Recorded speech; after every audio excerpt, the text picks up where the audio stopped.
close your eyes and think about the edge of everything. Not the walls of the room you are lying in right now. Not the borders of your city or the coastline where your country gives way to the ocean, but the actual edge, the place where the universe itself stops. What would you find if you walked there? A wall? And if it were a wall, what would be on the other side of it? Another wall?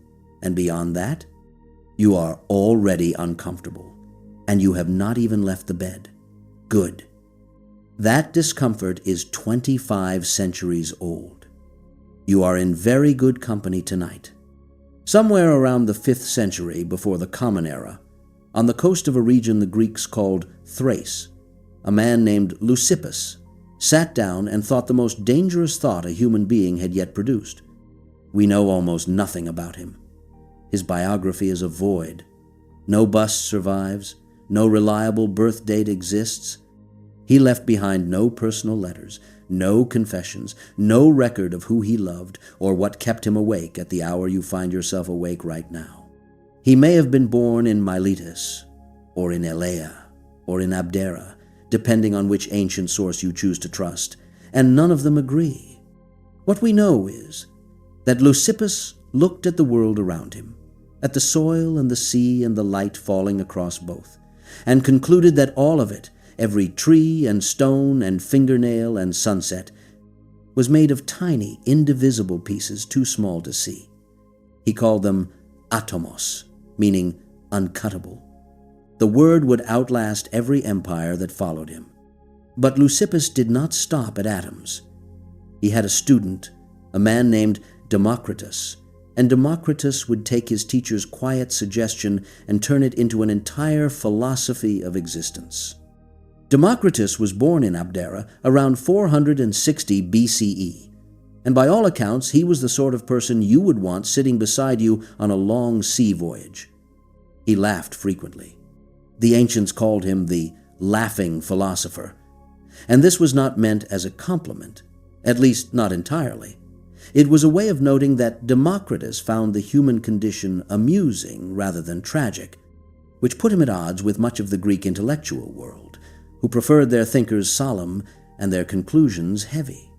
Democritus traveled widely, reportedly spending his family's considerable fortune visiting Egypt, Persia, and possibly India, absorbing every system of knowledge he could find before returning home to think about what it all meant. What it meant, Democritus decided, was this: everything that exists is atoms and void, nothing else. The atoms are eternal. They have always existed. They cannot be created or destroyed. They move through the void, which is infinite empty space, colliding and combining in countless arrangements. When they come together in one pattern, you get a stone. In another pattern, you get a human being. In another, a star. And because the void is infinite, and because the atoms are infinite, the number of possible arrangements is also infinite, and therefore the number of worlds is also infinite. Somewhere, right now, as you listen to this, Democritus would say that atoms are falling through limitless space and forming another Earth with another ocean and another coast, and another version of every story that has ever been told. He meant this not as poetry but as physics. He meant it literally. Other worlds, other lives, other arrangements of the same eternal material, scattered across a void that has no edge and no center and no end. This was staggering. This was, in the 5th century before Christ, the invention of the multiverse, and almost nobody wanted to hear about it. The problem was not that the idea was too complicated. The problem was that it was too liberating. If everything is atoms and void, then the gods are also atoms and void, or they do not exist at all. If there are infinite worlds, then this world is not special. And if this world is not special, then neither are the people who claim to rule it by divine right. Democritus understood the implications of his own theory, and he did not flinch. He proposed that the soul itself was made of atoms, smooth and round ones that could move quickly, and that when the body died, these soul atoms dispersed and recombined into something else. No afterlife. No judgment, no eternal punishment. Just atoms falling through the void, forever rearranging themselves into new patterns. And still he laughed. Plato, who was born a generation after Democritus, and who would go on to dominate Western philosophy for 2,000 years, despised this idea so thoroughly that, according to some ancient sources, he wished all of Democritus's works could be burned. Plato wanted a universe of order, of purpose, of forms and ideals that transcended the physical world. A universe of atoms bouncing randomly through empty space was, to Plato, not just wrong but obscene. It stripped the cosmos of meaning. It reduced the human soul to billiard balls. Plato's student Aristotle, who agreed with his teacher on almost nothing else, agreed with him on this. The atomists were mistaken, the universe was finite, the earth sat at its center, and the heavens were made of a different, more perfect substance than the ground beneath your feet. Between the two of them, Plato and Aristotle buried the atomic theory so effectively that it would take nearly 2 millennia for anyone to dig it back out. But before that burial was complete, one man would build the most radical philosophical system the ancient world had ever seen on top of Democritus's abandoned foundation.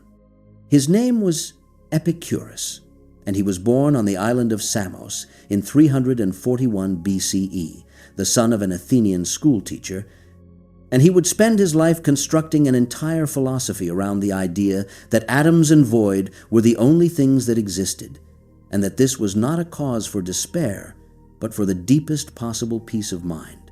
Epicurus came to Athens around the age of 35 and bought a house with a garden.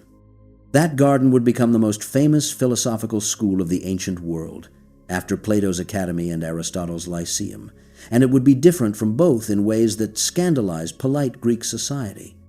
Women were admitted. Slaves were admitted.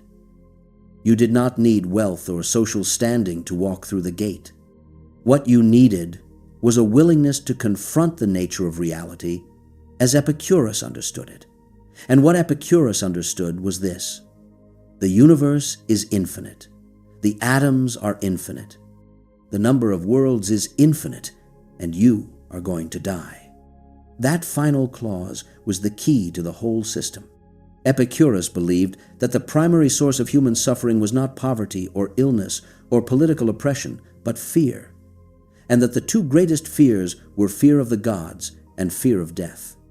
His atomic physics was designed to eliminate both. If the gods exist, he argued, they are made of atoms like everything else, and they live in the spaces between worlds, perfectly happy and entirely indifferent to human affairs. They do not watch you. They do not judge you. They do not send plagues or reward prayers. They simply are, floating in their own atomic bliss, paying you no attention whatsoever. And as for death, when you die, the atoms that constitute your body and your mind disperse. You do not experience death because there is no you left to experience anything. Where death is, you are not. Where you are, death is not.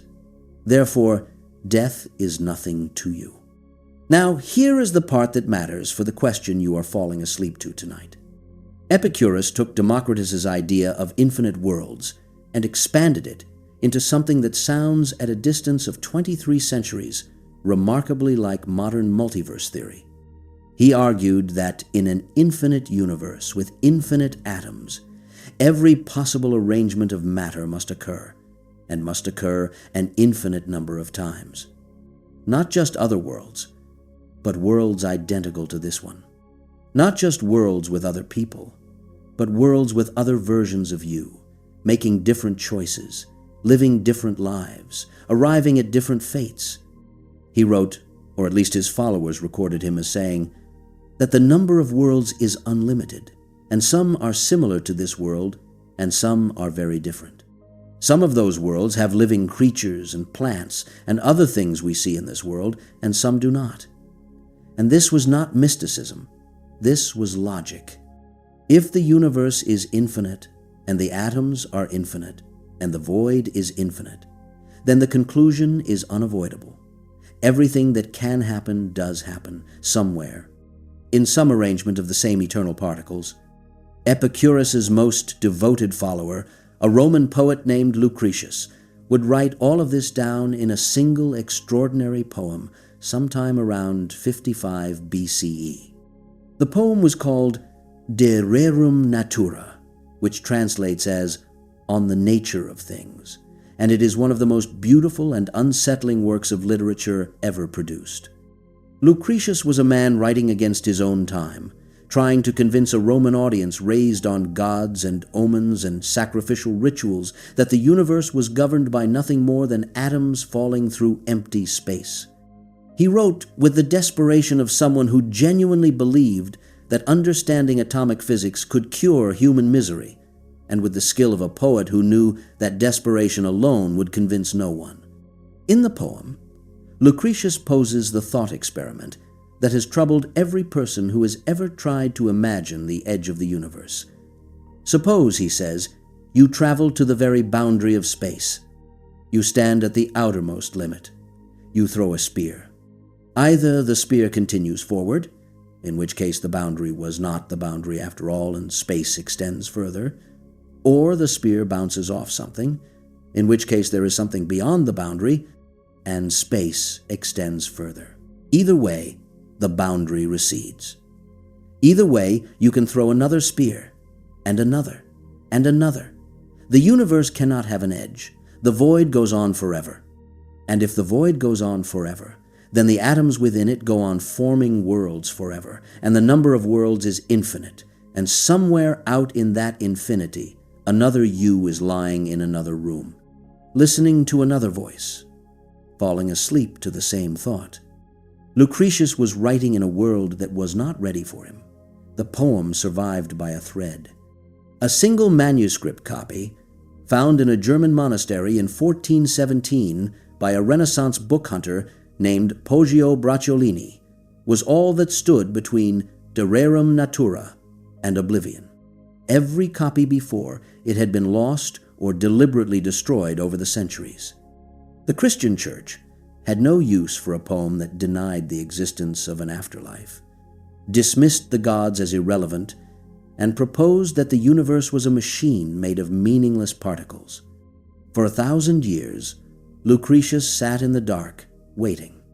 But we are getting ahead of ourselves.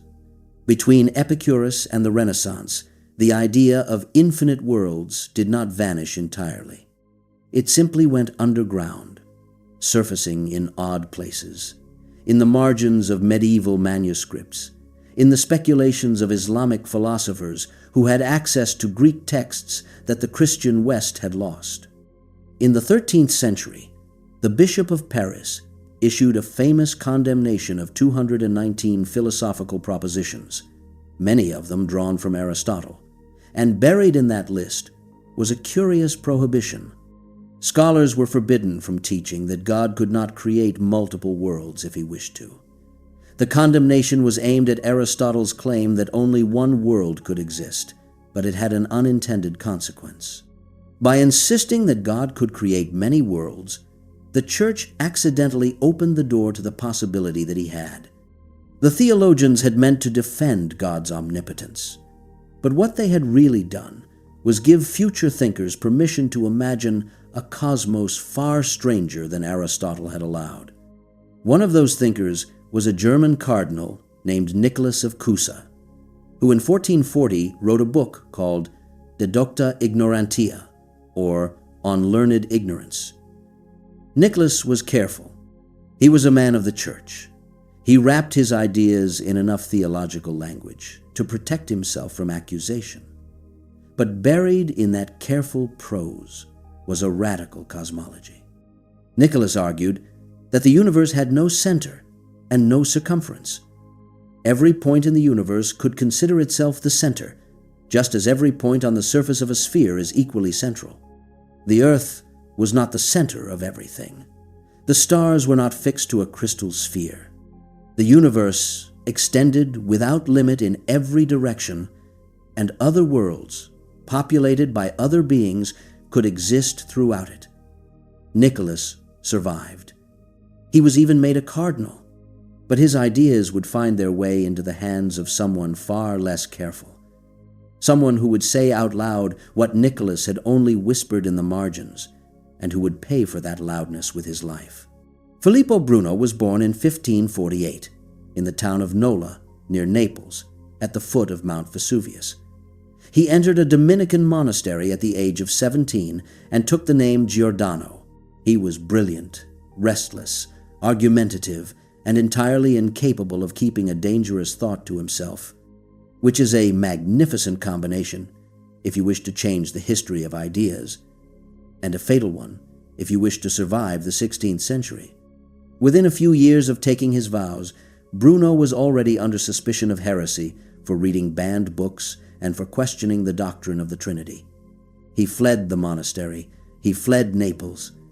He would spend the next 16 years wandering across Europe, from Geneva to Paris to London to Frankfurt, leaving behind a trail of furious academics, offended theologians, and some of the most extraordinary philosophical works of the Renaissance.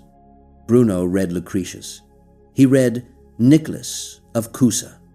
He read Copernicus, who in 1543 had proposed that the Earth orbited the Sun rather than the other way around, and he saw in Copernicus something that Copernicus himself had not quite grasped: the end of the old universe. Because if the Earth is not at the center, then the crystal spheres that Aristotle and Ptolemy had placed around it, carrying the planets and the stars, do not exist. And if those spheres do not exist, then there is nothing holding the stars in place. And if there is nothing holding the stars in place, then the stars are not fixed points of light on a distant wall. They are suns. Each one of them is a sun, just like ours, and they are scattered through space in every direction. And around those suns there could be other planets, and on those planets there could be other beings, and this process goes on forever, because the universe itself goes on forever. Bruno published these ideas in a series of dialogues, the most famous of which, De l'infinito universo e mondi, appeared in 1584. The title translates as On the Infinite, the Universe and Worlds, and the plural is the point, worlds. Not one world, not a finite number of worlds. An infinite number of worlds, orbiting an infinite number of suns, in a universe that stretches without limit in all directions. Bruno wrote that anyone who thinks the universe has a boundary is a fool, and he meant it. And he said it to the faces of people who had the power to kill him, which is either the purest form of intellectual courage, or the purest form of intellectual recklessness, and perhaps there is no difference between the two. What made Bruno different from Epicurus was theology, or rather, the specific way Bruno fused his physics with his theology. Epicurus had used infinite worlds to eliminate the gods. Bruno used infinite worlds to glorify God. If God is infinite, Bruno argued, then his creation must also be infinite, because a finite creation would be unworthy of an infinite creator.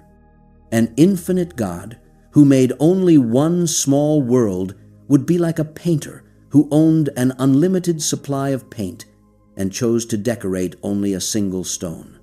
The infinity of the universe was, for Bruno, proof of God's infinite power and generosity. He thought this argument would protect him. He was wrong. Bruno arrived in Venice in 1591, lured by the invitation of a nobleman named Giovanni Mocenigo, who wanted Bruno to teach him the art of memory, a mnemonic technique that Bruno had developed and that had made him famous across Europe. The relationship soured quickly. Mocenigo grew frustrated with Bruno's teaching and suspicious of his theology, and on the 23rd of May 1592, he denounced Bruno to the Venetian Inquisition. Bruno was arrested. He would never be free again. The trial lasted 8 years. 8 years in the dungeons of the Inquisition, first in Venice and then in Rome, where the case was transferred in 1593. The charges were extensive. denying the Trinity, denying the divinity of Christ, denying the virginity of Mary, believing in the transmigration of souls, practicing magic, and crucially, asserting the existence of multiple worlds and the infinity of the universe. Bruno defended himself with the same stubborn brilliance that had characterized his entire career. He was willing to recant on some points, unwilling on others, and on the question of infinite worlds he would not budge. The universe was infinite. The worlds were infinite. He had said so, and he had meant it, and no amount of imprisonment would change his mind. On the 17th of February 1600, Giordano Bruno was led to the Campo dei Fiori in Rome. His tongue had been clamped in a metal gag so that he could not speak to the crowd. He was tied to a stake. Wood was piled around his feet, and then they set him on fire. According to one witness, when a crucifix was held up before his face in the final moments, Bruno turned his head away. He did not want to see it. He wanted to see the sky. The execution was meant to silence the idea. It did not. It never does. Within a decade of Bruno's death, a man named Galileo Galilei would point a telescope at the sky and see things that Aristotle's universe could not explain. Mountains on the moon, moons orbiting Jupiter, more stars than anyone had counted before. The old cosmos, the small and tidy one with the earth at its center and crystal spheres around it, was finished. The new cosmos, the one Bruno had imagined, the one that went on forever and was full of worlds, was beginning to come into focus. But Galileo was a more cautious man than Bruno. He had seen what happened to people who said too much. It would take another 3 centuries before science developed the tools to seriously investigate whether other worlds existed, and when it did, the answer would come not from telescopes pointed at the sky, but from equations written on chalkboards, from experiments conducted with particles too small to see, from a revolution in physics so strange and so unsettling that the man who started it would spend the rest of his life trying to undo what he had done. That revolution had a name. It was called quantum mechanics, and it began, as the most important things often do, with a man who was simply trying to solve a problem about the color of light, and who had no idea that the solution would break reality in half. Max Carl Ernst Ludwig Planck was born on the 23rd of April 1858 in the city of Kiel, in what was then the Duchy of Holstein, into a family so thoroughly respectable that it bordered on parody. His father was a professor of constitutional law. His grandfather had been a professor of theology. His great-grandfather had also been a professor of theology. The Plancks were the sort of German family that believed in order, in duty, in doing one's work correctly and then going home for dinner, and Max inherited every gram of that temperament. He was not a rebel. He was not a revolutionary. He was a man who liked things to make sense, who expected the universe to behave itself, and who would have been perfectly happy to spend his career tidying up the last few loose ends of classical physics before retiring to a comfortable chair and a well-earned pipe. Instead, he accidentally detonated the foundations of everything physicists thought they knew, and he spent the rest of his life wishing he hadn't. The problem that consumed Planck in the autumn of 1900 was called the black-body radiation problem, and to understand why it mattered, you need to understand how confident physicists were at the end of the 19th century that they had figured the universe out. By 1900, the physical sciences had achieved a level of success that is difficult to overstate. Newton's laws of motion, refined and extended over 2 centuries, could predict the movement of planets with extraordinary accuracy. James Clerk Maxwell's equations had unified electricity, magnetism, and light into a single elegant framework. Thermodynamics had tamed heat and energy into mathematical submission. The prevailing mood among physicists was one of quiet triumph. Lord Kelvin, one of the most distinguished scientists of the age, reportedly declared that physics was essentially complete with only 2 small clouds remaining on the horizon. One of those clouds was the blackbody problem. The other was the strange result of an experiment involving the speed of light conducted by 2 Americans named Michelson and Morley. Both clouds would turn out to be hurricanes. A blackbody, in the language of physics, is an idealized object that absorbs all radiation that falls upon it and then re-emits that radiation at every wavelength. Imagine heating a block of iron in a furnace. As it gets hotter, it begins to glow. First a dull red, then orange, then yellow, then white. The color of the glow depends on the temperature. The question Planck was trying to answer was deceptively simple. Can we write a mathematical formula that correctly predicts the exact distribution of wavelengths, the exact spectrum of colors, emitted by a black body at any given temperature? Classical physics said yes, of course we can. And then it tried. And the answer it produced was insane. According to the best classical theories, a heated body should emit infinite energy at the shortest wavelengths, the ultraviolet end of the spectrum.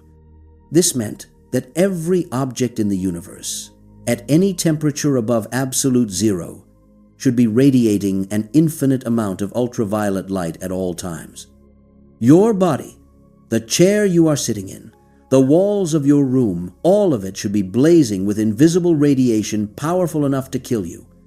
The fact that it was not doing this was something of a problem.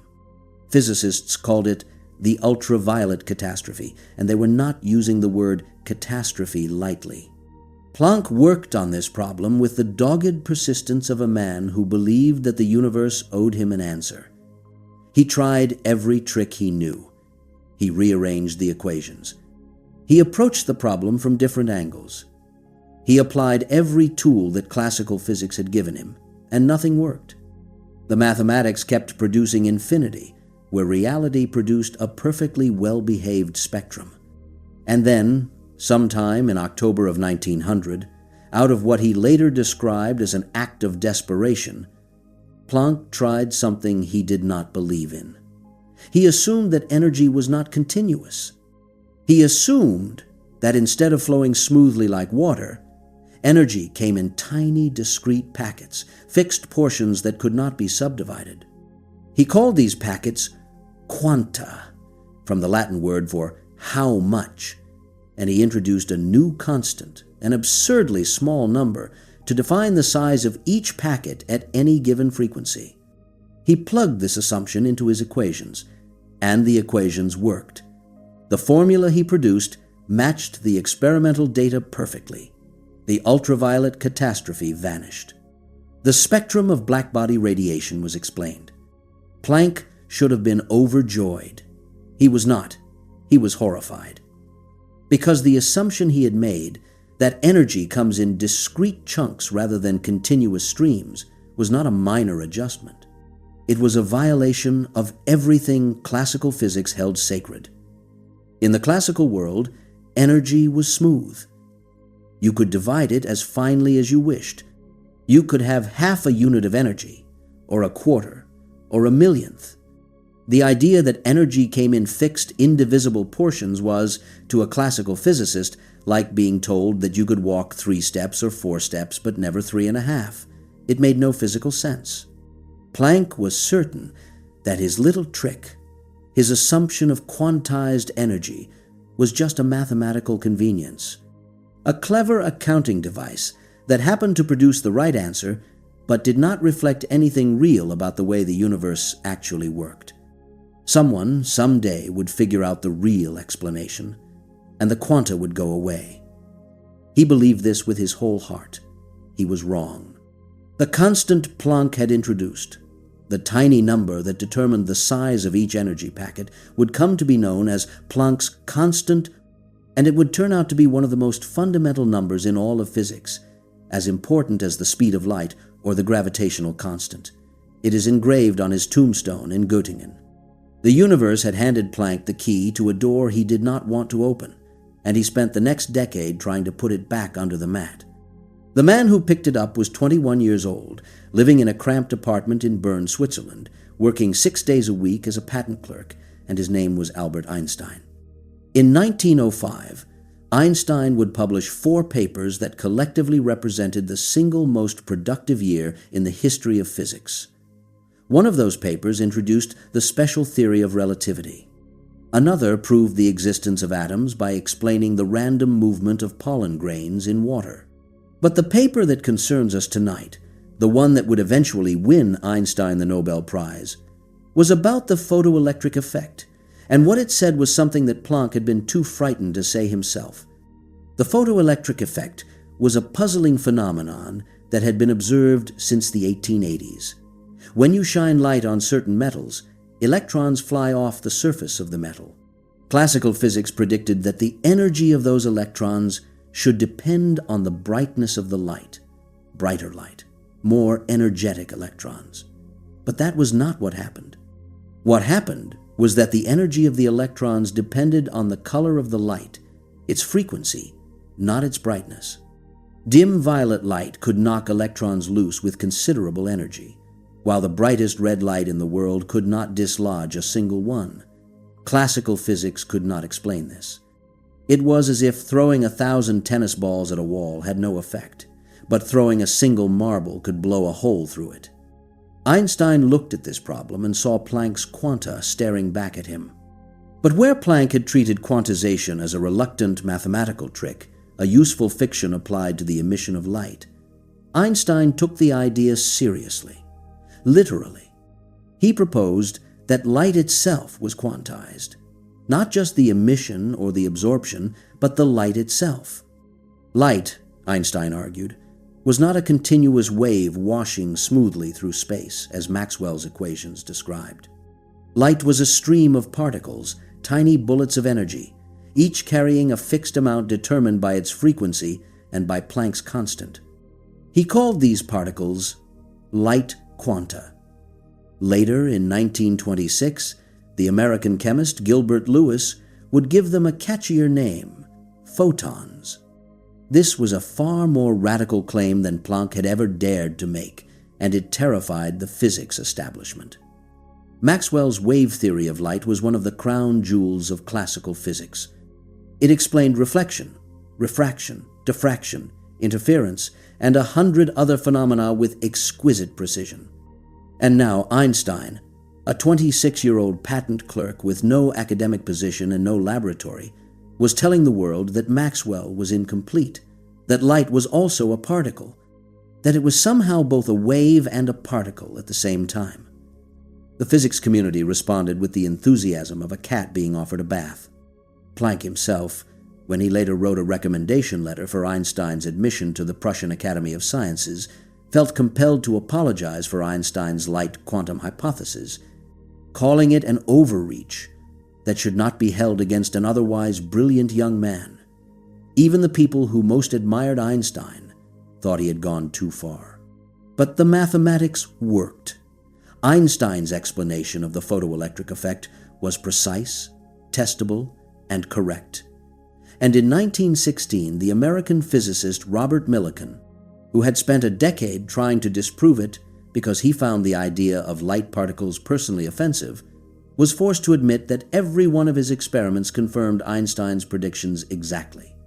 Millikan published his results with a tone of baffled irritation that remains one of the most entertaining passages in the history of experimental physics. He accepted the data. He refused to accept what it meant. The universe, it turned out, was full of people who could see the evidence and still not bring themselves to accept the conclusion.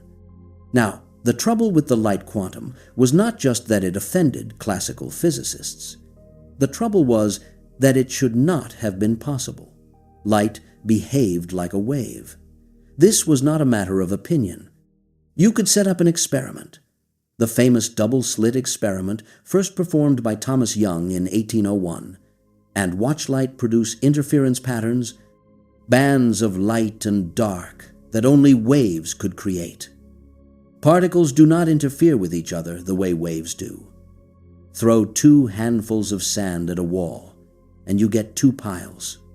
You do not get a complex pattern of alternating piles and empty spaces. But light did produce those patterns, and it had been doing so reliably for over a century. and yet it also behaved like a particle, as the photoelectric effect proved.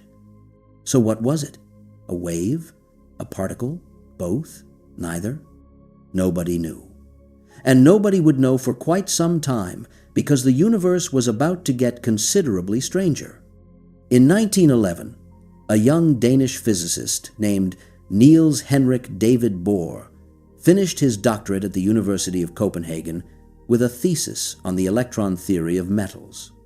He was 26 years old, the son of a professor of physiology, and a mother who came from a wealthy banking family, and he had grown up in a household where intellectual debate was a contact sport.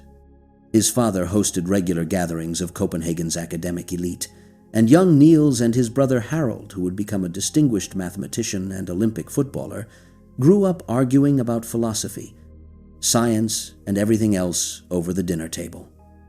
Bohr was brilliant, but he was brilliant in a way that made other people uncomfortable. He thought slowly.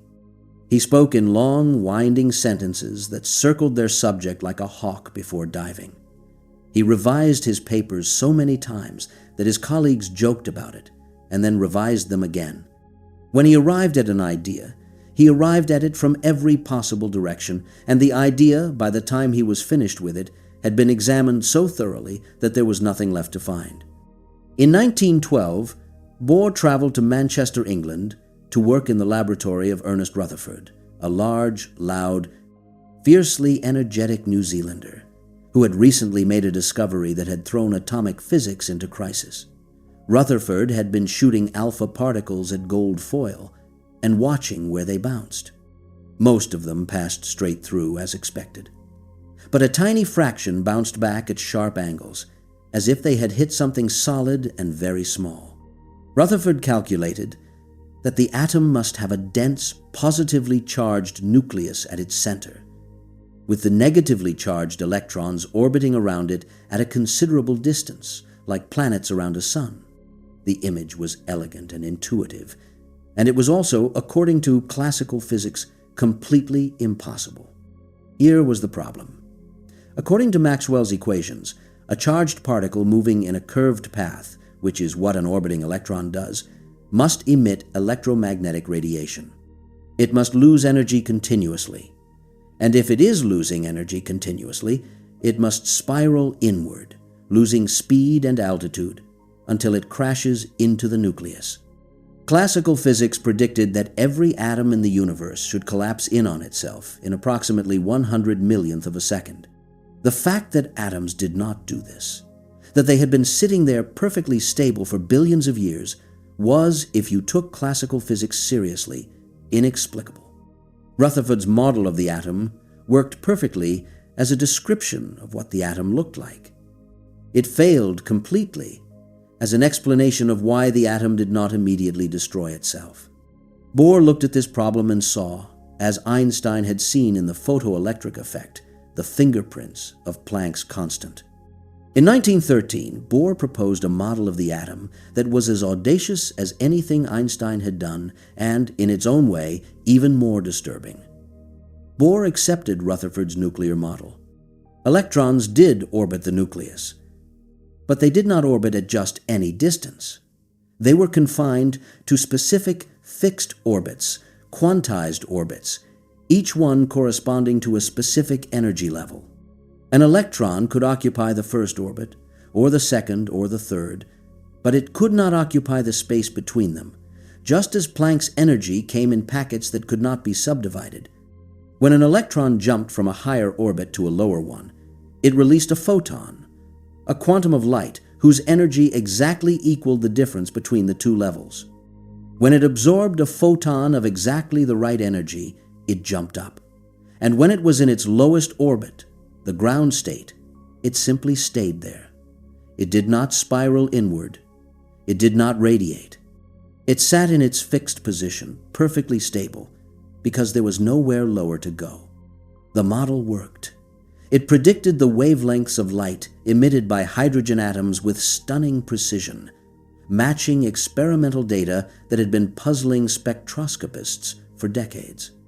But the cost of this success was enormous, because Bohr could not explain why the electrons were confined to fixed orbits. He had no mechanism. He had no physical picture that made sense of it. He simply declared that they were, because the mathematics demanded it, and he dared the world to argue with success.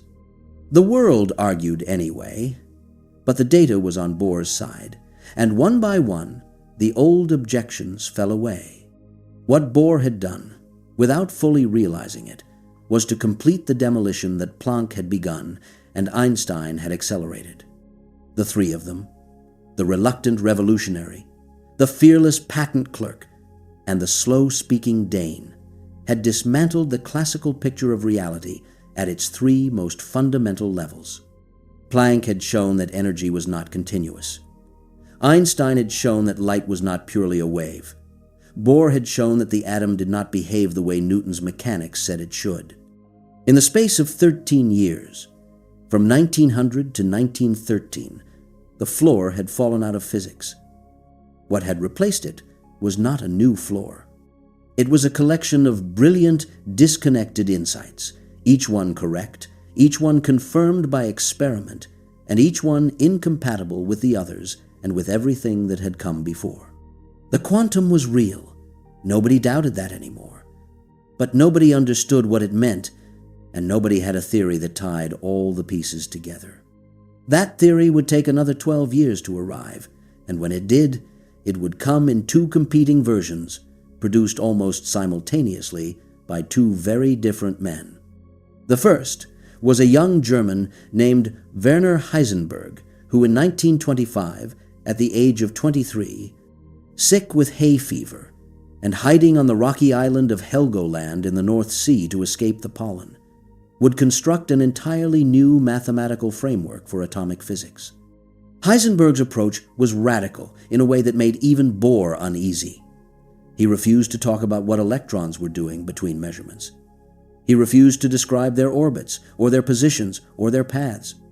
He dealt only in observable quantities, the frequencies and intensities of light that atoms actually emitted. And he built his mathematics out of strange number tables called matrices that even he did not fully understand at first. Max Born, a senior physicist at Göttingen who received Heisenberg's paper and recognized its importance, was the one who realized that Heisenberg's strange tables were matrices, a branch of mathematics that most physicists had never encountered. Born, along with his student Pascual Jordan, helped Heisenberg formalize the theory into what became known as matrix mechanics. It was correct. It was rigorous. And it was almost completely impossible to visualize. The second version arrived just months later, in early 1926, from a most unlikely source. Erwin Schrödinger was an Austrian physicist in his late 30s, considerably older than the wunderkinder who had been dominating quantum physics, and he was temperamentally the opposite of the austere, abstract Heisenberg. Schrödinger liked pictures. He liked physical intuition. He liked equations that described things you could imagine. And so, inspired by the work of a French prince named Louis de Broglie, who had proposed in his 1924 doctoral thesis that if light could behave as both a wave and a particle, then perhaps particles like electrons could also behave as waves, Schrödinger sat down and wrote an equation. De Broglie's idea, which had initially been dismissed as the eccentric speculation of an aristocrat with too much time on his hands, was in fact profound. If electrons were waves, then the reason Bohr's fixed orbits worked was suddenly obvious. Only certain wavelengths could fit neatly around the nucleus, just as only certain wavelengths could produce a standing wave on a vibrating guitar string. The orbits were not arbitrary. They were the natural resonances of electron waves wrapped around an atomic core. Schrödinger took this insight and ran with it. Over the Christmas holiday of 1925, retreating to a villa in the Swiss Alps with a mistress whose identity has never been established, he produced an equation that described the electron not as a tiny orbiting ball, but as a wave, a smooth, continuous, mathematically beautiful wave spreading through space. The equation he produced, now known as the Schrödinger equation, could do everything Heisenberg's matrix mechanics could do, but it did it in a language that physicists could understand and visualize. It was, by any measure, one of the most important equations in the history of science. For a brief, intoxicating moment, it seemed as though classical physics might be saved. Schrödinger himself hoped that his wave equation would reveal the electron as a real physical wave, a smear of charge distributed through space, and that the strange, uncomfortable quantization that Planck and Bohr had introduced could be reinterpreted as a natural property of wave behavior. The quantum would turn out to be nothing more than a standing wave, and the universe would make sense again in the old familiar way. It was a beautiful hope, and it lasted about 6 months.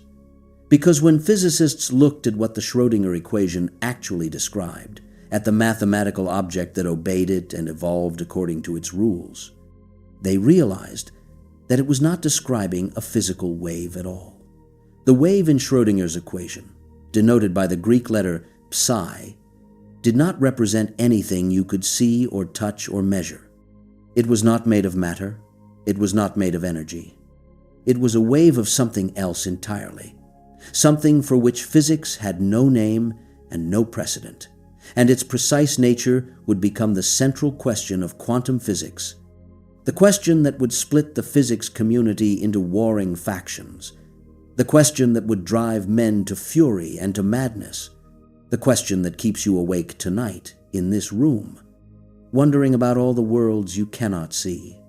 Max Born, the same Göttingen physicist who had helped Heisenberg formalize matrix mechanics, was the one who figured out what psi meant. In the summer of 1926, Born proposed that the wave function did not describe the electron itself.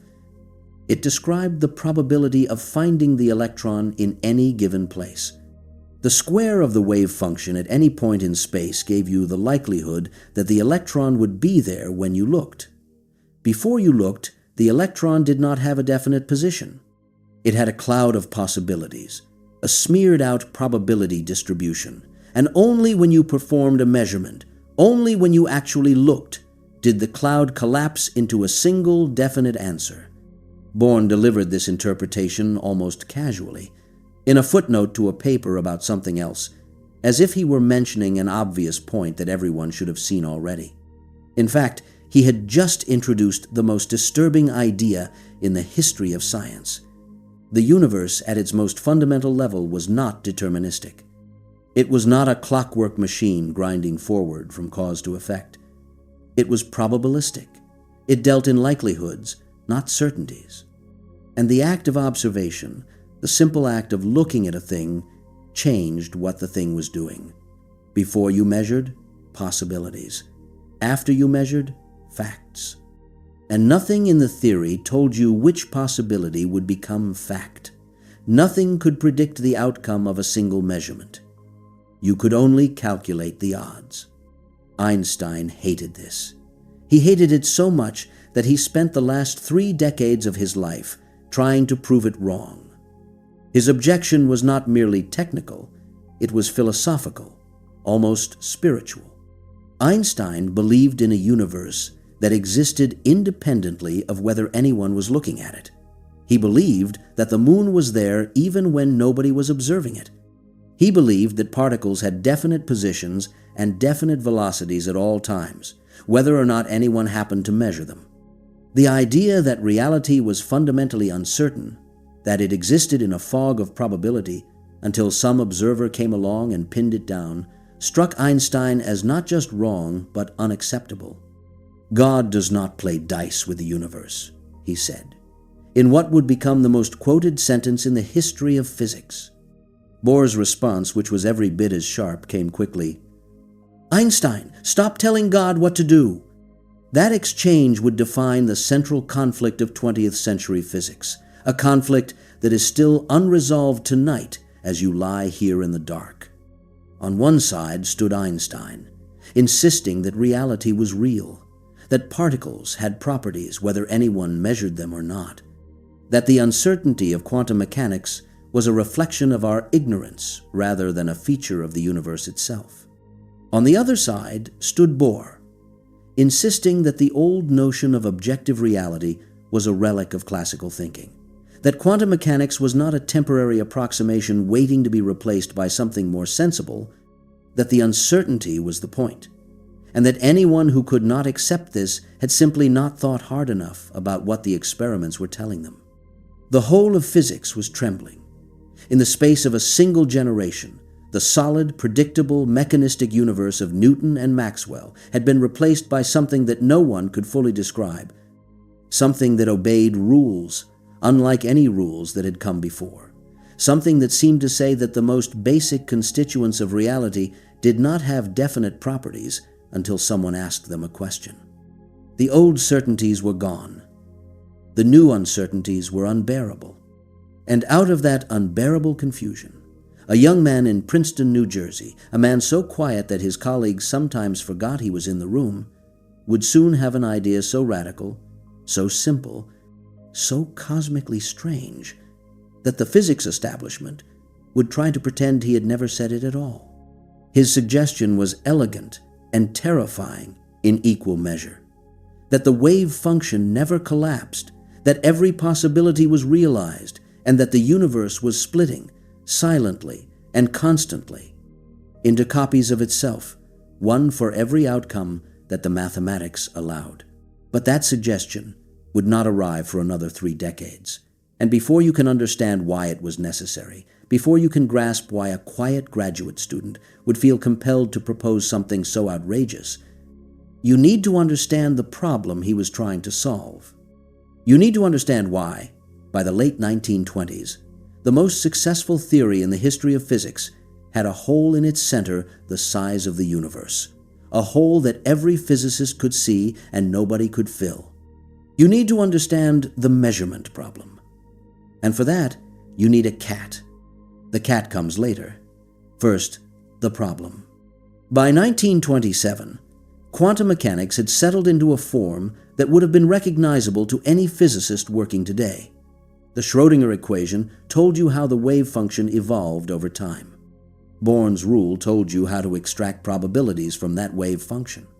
Heisenberg's uncertainty principle, published in March of that year, told you that certain pairs of properties, position and momentum, energy and time, could not both be known precisely at the same instant. The more accurately you pinned down one, the more the other slipped away from you, not because your instruments were imprecise, not because you were doing something wrong, but because the universe itself did not possess definite values for both properties simultaneously. This was not a statement about the limits of human knowledge. It was a statement about the limits of reality. Werner Heisenberg had arrived at this principle through a characteristically abstract argument. He imagined trying to measure the exact position of an electron by shining light on it. To see something very small, you need very short wavelengths of light, which means very high-energy photons. But when a high-energy photon hits an electron, it kicks the electron, changing its momentum in an unpredictable way. The more precisely you tried to see where the electron was, the harder you kicked it, and the less you knew about where it was going. Heisenberg showed that this was not a flaw in the experiment. It was built into the mathematics. The product of the uncertainties in position and momentum could never be smaller than Planck's constant divided by 4 pi. The universe had a built-in resolution limit, a minimum pixel size below which things simply were not defined. This was strange enough, but the real trouble lay elsewhere, in a question that sounded almost childish in its simplicity and that turned out to be almost impossible to answer. What happens when you measure something? Consider an electron. Before you measure it, according to the mathematics of quantum mechanics, the electron does not have a definite position. It exists in what physicists call a superposition, a simultaneous combination of many possible positions, each with its own probability. The wave function spreads out through space, assigning a likelihood to every point where the electron might be found. The electron is not somewhere, but we don't know where. It is in some genuine and mathematically precise sense in many places at once.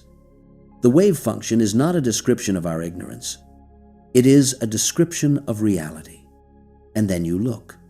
You perform a measurement. You send a photon to find the electron, or you put a detector in its path, or you do any one of 1,000 things that count as measuring, and suddenly, instantaneously, the wave function changes. The spread-out cloud of probabilities collapses into a single definite outcome. The electron is here, not there, not everywhere, but here. The wave function, which a moment ago described a universe of possibilities, now describes a universe of facts. One outcome has been selected from the menu of alternatives, and all the others have vanished. This transition, from superposition to single outcome, from many possibilities to one fact, is called wave function collapse, and it is the most mysterious event in all of physics.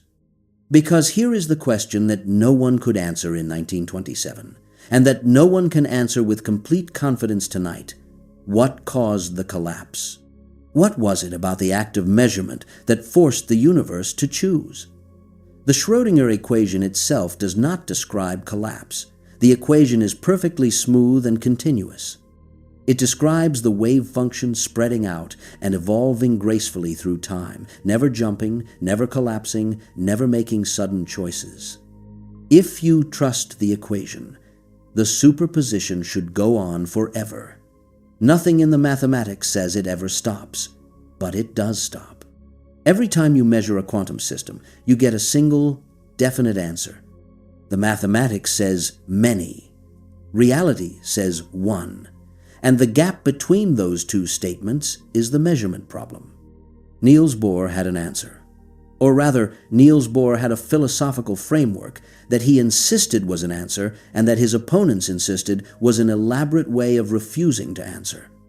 It came to be called the Copenhagen interpretation, named after the city where Bohr's Institute for Theoretical Physics had become the world center of quantum research, and it would dominate the way physicists thought about quantum mechanics for the better part of a century. The Copenhagen interpretation was not a single, tidy doctrine that Bohr wrote down in a numbered list. It was a cluster of ideas, attitudes, and prohibitions that emerged from years of intense discussion between Bohr, Heisenberg, Born, Wolfgang Pauli, and the other physicists who gathered in Copenhagen during the 1920s. Different members of the group emphasized different aspects, and the interpretation evolved over time, but its core commitments were roughly these. First, the wave function is not a physical thing. It is a mathematical tool for calculating the probabilities of measurement outcomes. You should not ask what the wave function really is, or what it represents. You should use it to make predictions, and then check those predictions against experiment. If the predictions are correct, you have done your job. Asking for more is not physics. It is philosophy, and Bohr had very specific ideas about where physics ended and philosophy began. Second, the act of measurement is fundamentally different from all other physical processes. When a quantum system interacts with a measuring device, something happens that the Schrödinger equation does not describe. The wave function collapses. The superposition resolves into a single outcome. This collapse is real, it is irreversible, and it is triggered by the interaction between the quantum system and the classical apparatus used to observe it. The measuring device is treated as a classical object, obeying Newton's laws, occupying definite positions, having definite properties at all times. The boundary between the quantum world and the classical world is where the collapse occurs. Third, and most controversially, you must not ask what the quantum system is doing between measurements. Before you measure, the electron does not have a position. It is not that the electron has a position and you do not know it. The electron genuinely does not have one. The property does not exist until the measurement brings it into being. Bohr called this principle complementarity. Some properties of a quantum system are complementary, meaning they cannot both be defined at the same time, and which properties exist depends on what you choose to measure. If you measure position, the electron has a position and does not have a definite momentum. If you measure momentum, the electron has a momentum and does not have a definite position. Reality, at the quantum level, is not a thing that sits there waiting to be observed. It is a thing that is partially created by the act of observation. This was the Copenhagen interpretation, and for many physicists, it worked. It told you what to calculate, how to calculate it, and what to expect when you went to the laboratory. It was phenomenally successful. Every prediction it generated was confirmed. No experiment contradicted it. If you were the sort of physicist who believed that the purpose of physics was to predict the results of experiments and nothing more, Copenhagen gave you everything you needed. You could build lasers and transistors and nuclear reactors and semiconductors on the basis of its mathematics, and every one of them would work exactly as the theory predicted. But if you were the sort of physicist who believed that the purpose of physics was to tell you what the universe was actually like, Copenhagen was maddening. It drew a line around the quantum world and said, "Beyond this line, do not ask questions." It divided the universe into two parts, the quantum and the classical, and could not tell you where the boundary was. It treated measurement as a fundamental, irreducible event, but could not define what counted as a measurement. Was a photon hitting a detector a measurement? Was a detector recording a result a measurement? Was a physicist reading the detector a measurement? Was the physicist telling a colleague what the detector said a measurement? Where exactly in the chain from photon to physicist did the collapse happen? Copenhagen did not say. It could not say. And Bohr, when pressed on this point, would retreat into dense philosophical language about the necessary conditions of unambiguous communication and the irreducibility of classical concepts, language that left his audience more confused than when they started, which may have been the point. The dissatisfaction with Copenhagen was not confined to Einstein, though Einstein was its most famous and most persistent critic. Many of the founders of quantum mechanics found the interpretation troubling. Schrödinger was deeply unhappy with it. He had invented his equation in the hope that it described something real, a genuine wave in the physical world, and the Copenhagen insistence that it was merely a calculating device struck him as a betrayal. Louis de Broglie, whose insight about matter waves had inspired the equation, felt the same way. Even Max Born, whose probability interpretation was one of the pillars of Copenhagen, had moments of doubt about what it all really meant. And so, in 1935, Schrödinger devised a thought experiment designed to make the absurdity of Copenhagen impossible to ignore. He was not trying to contribute to quantum mechanics.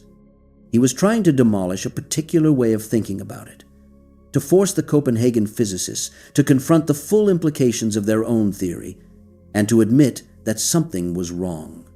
The thought experiment would become the most famous in the history of physics, more famous than Newton's apple or Galileo's leaning tower, and it involved a cat. Imagine, Schrödinger said, a cat in a sealed box. Inside the box, along with the cat, is a small flask of poison, a hammer, a Geiger counter, and a tiny amount of radioactive material. The amount of radioactive material is chosen so that over the course of 1 hour, there is exactly a 50% chance that a single atom will decay. If the atom decays, the Geiger counter detects the radiation and triggers the hammer, which smashes the flask, which releases the poison, which kills the cat. If the atom does not decay, nothing happens, and the cat lives. Now, according to quantum mechanics, before anyone opens the box to check, the radioactive atom is in a superposition. It is both decayed and not decayed. The wave function of the atom is a combination of both states, each with equal probability, but the Geiger counter is connected to the atom. If the atom is in a superposition of decayed and not decayed, then the Geiger counter is in a superposition of triggered and not triggered. And if the Geiger counter is in a superposition, then the hammer is in a superposition of fallen and not fallen. And if the hammer is in a superposition, then the flask is in a superposition of broken and not broken. And if the flask is in a superposition, then the cat is in a superposition of dead and alive. Not dead or alive. Dead and alive simultaneously, until someone opens the box and looks. Schrödinger did not present this as a possibility.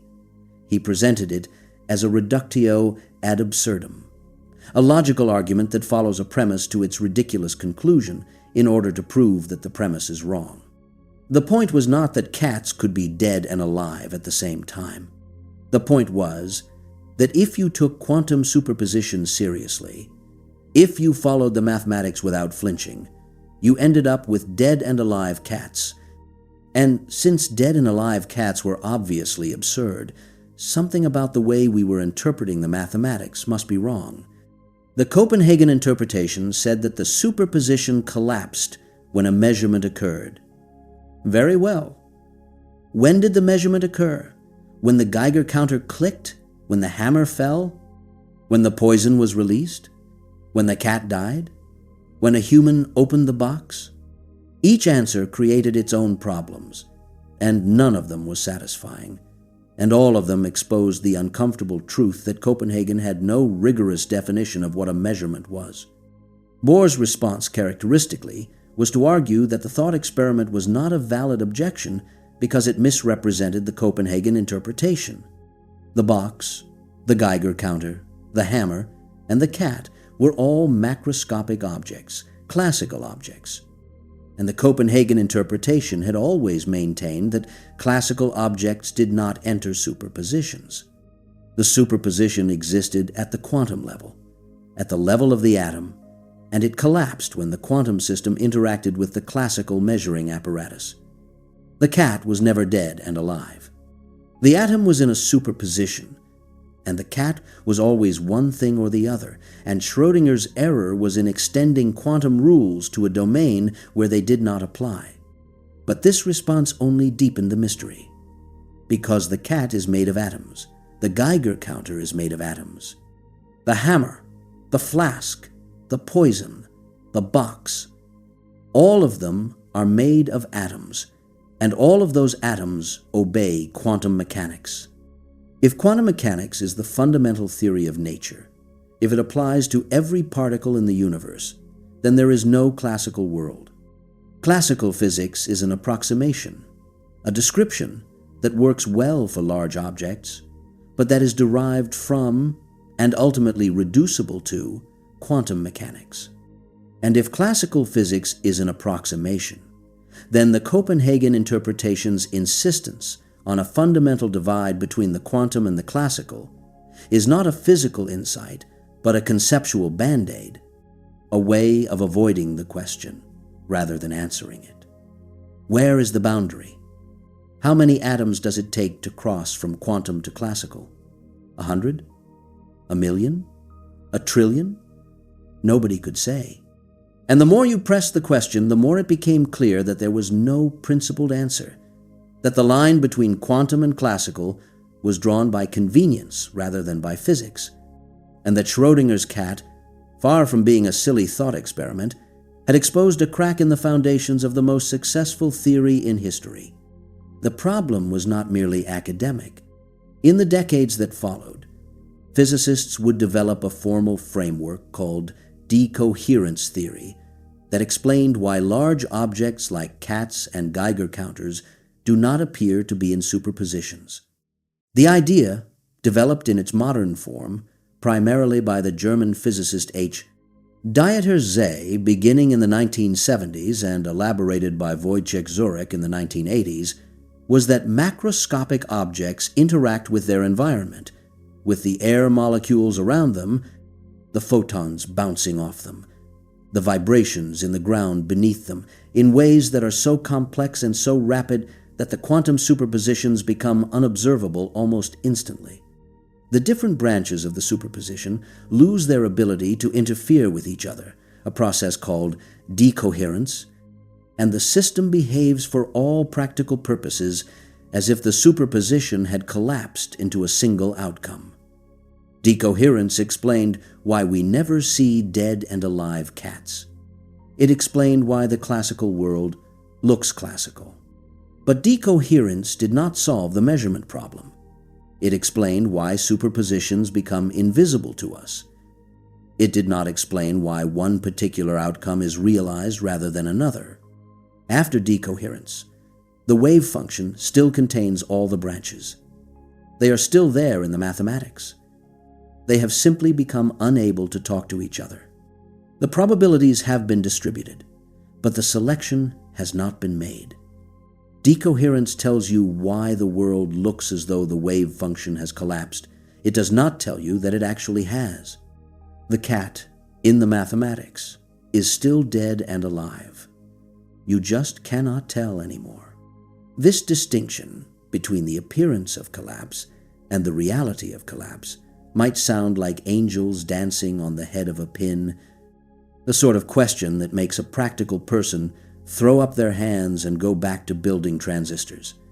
And for decades, most physicists did exactly that.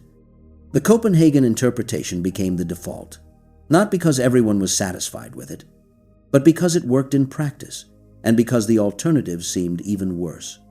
"Shut up and calculate" became an unofficial motto of the physics community, a phrase attributed, probably incorrectly, to Richard Feynman, and it captured a widespread attitude that questions about the meaning of quantum mechanics were best left to philosophers who could not build anything anyway. But the question would not go away. It could not go away because it was not a question about interpretation or philosophy. It was a question about the universe. When you measure a quantum system and get a definite result, something has happened. Either the wave function has actually collapsed, in which case something outside the Schrödinger equation is required to make the theory complete, and quantum mechanics as written is not the whole story. Or the wave function has not collapsed, and all the other outcomes are still out there, somewhere, in some form, which means the universe is far larger and far stranger than anything you see when you open your eyes. Those are, in the end, the only two options. Either quantum mechanics is incomplete, or reality is much, much bigger than it appears. John von Neumann, the Hungarian-American mathematician, who was arguably the most intelligent human being of the 20th century, tried to address the collapse problem in 1932 with his monumental book on the mathematical foundations of quantum mechanics. Von Neumann was the sort of person who made other geniuses feel inadequate. He could multiply 8-digit numbers in his head. He could memorize a page of text after reading it once. He made fundamental contributions to mathematics, physics, economics, computer science, and the theory of nuclear weapons, often before breakfast. In his book, von Neumann attempted to give collapse a rigorous mathematical treatment. He identified two types of processes in quantum mechanics: the smooth, continuous evolution described by the Schrödinger equation, which he called process 2, and the sudden, discontinuous collapse that occurred during measurement, which he called process 1. He proved that process 1 could not be derived from process 2. Collapse, whatever it was something genuinely new, something that the equation by itself could not produce. But von Neumann went further. He analyzed the chain of events from quantum system to measuring device to observer, asking at each stage whether the collapse could be located there.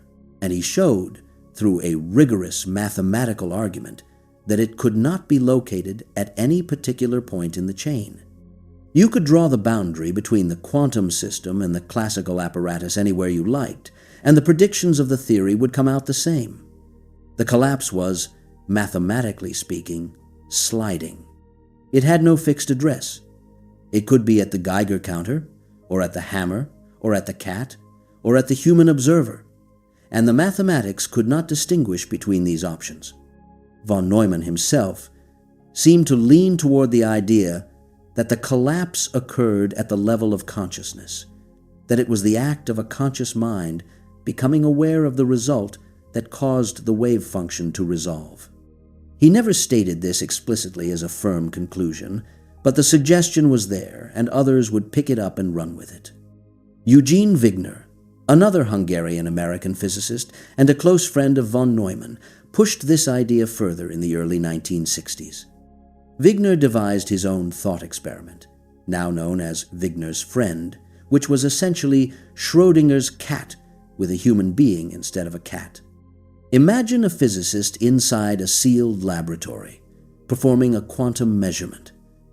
From the physicist's perspective, the wave function collapses when she looks at the detector. She sees a definite result. But from the perspective of Wigner, standing outside the laboratory, the physicist inside is part of the quantum system. If Wigner does not open the door and ask what happened, then, according to quantum mechanics, the physicist inside is in a superposition of having seen one result and having seen the other. Her experience of a definite outcome is not, from Wigner's perspective, real.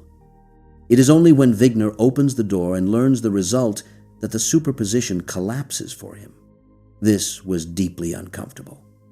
It suggested that reality was observer-dependent, that what was real for one person might not be real for another, that the universe was not a single, objective stage on which events played out, but a fractured collection of perspectives that might not agree with each other.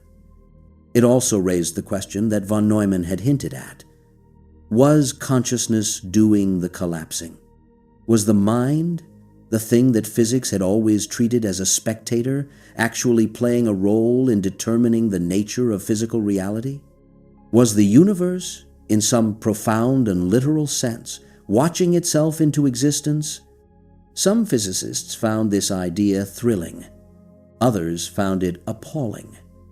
Most found it somewhere between confusing and infuriating. The idea that consciousness was fundamental to the operation of the universe, that the human mind was not just a product of physics, but a necessary ingredient in it, felt to many like mysticism dressed in mathematics.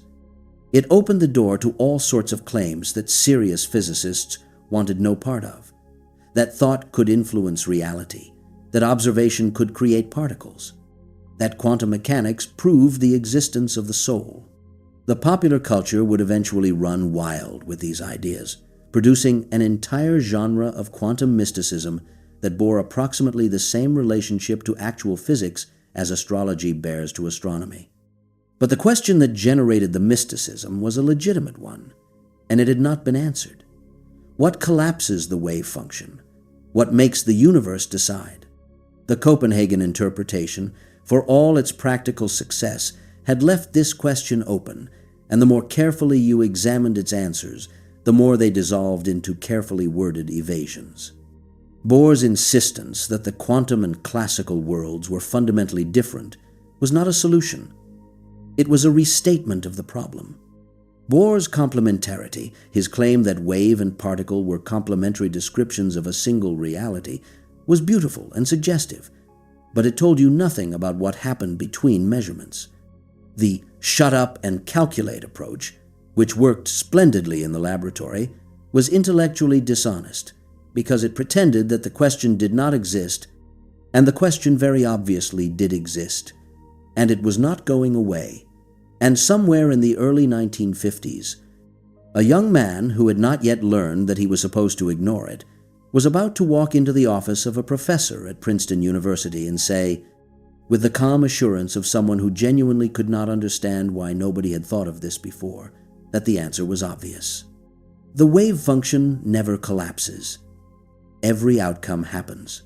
And every time a quantum measurement occurs, the universe divides.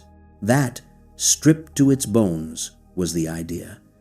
3 sentences that could fit on a napkin and that contained, if taken seriously, more reality than the human mind was built to hold. The man who wrote them down was not a mystic, not a showman, not a wild-eyed radical looking to tear down the establishment. He was a quiet, heavy-set, deeply private young man from Washington, D.C., who liked mathematics and dry martinis in roughly equal measure, who spoke softly and rarely, and who walked into the most important debate in 20th century physics with the calm conviction that the answer was obvious and that everyone else had simply been too afraid to see it.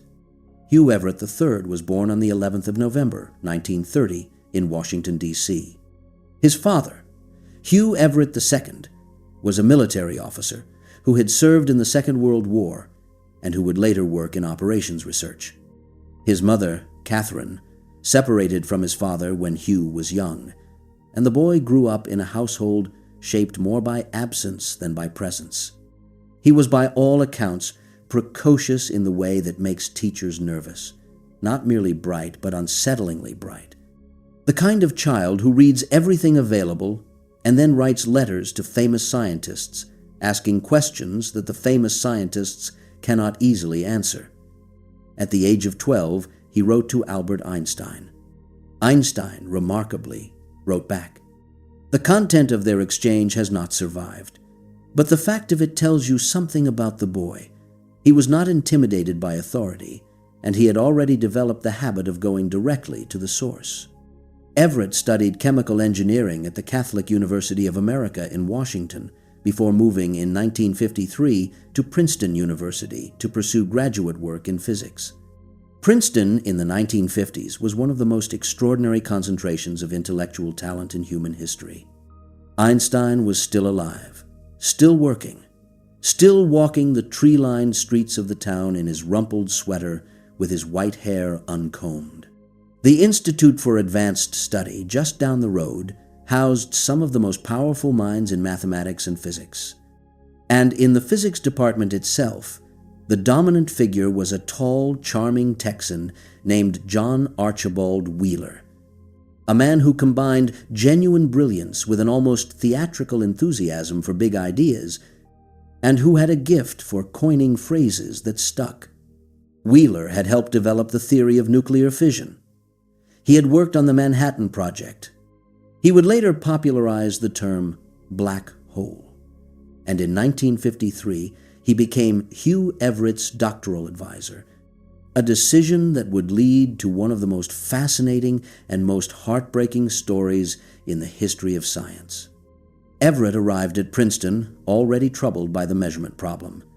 He had studied quantum mechanics as an undergraduate, and unlike most students who learned the Copenhagen interpretation, accepted it and moved on. Everett could not let it go. The idea that the wave function collapsed during measurement, that one outcome was selected and all the others vanished, struck him as not merely unsatisfying but logically incoherent. He kept asking the question that Copenhagen told him not to ask.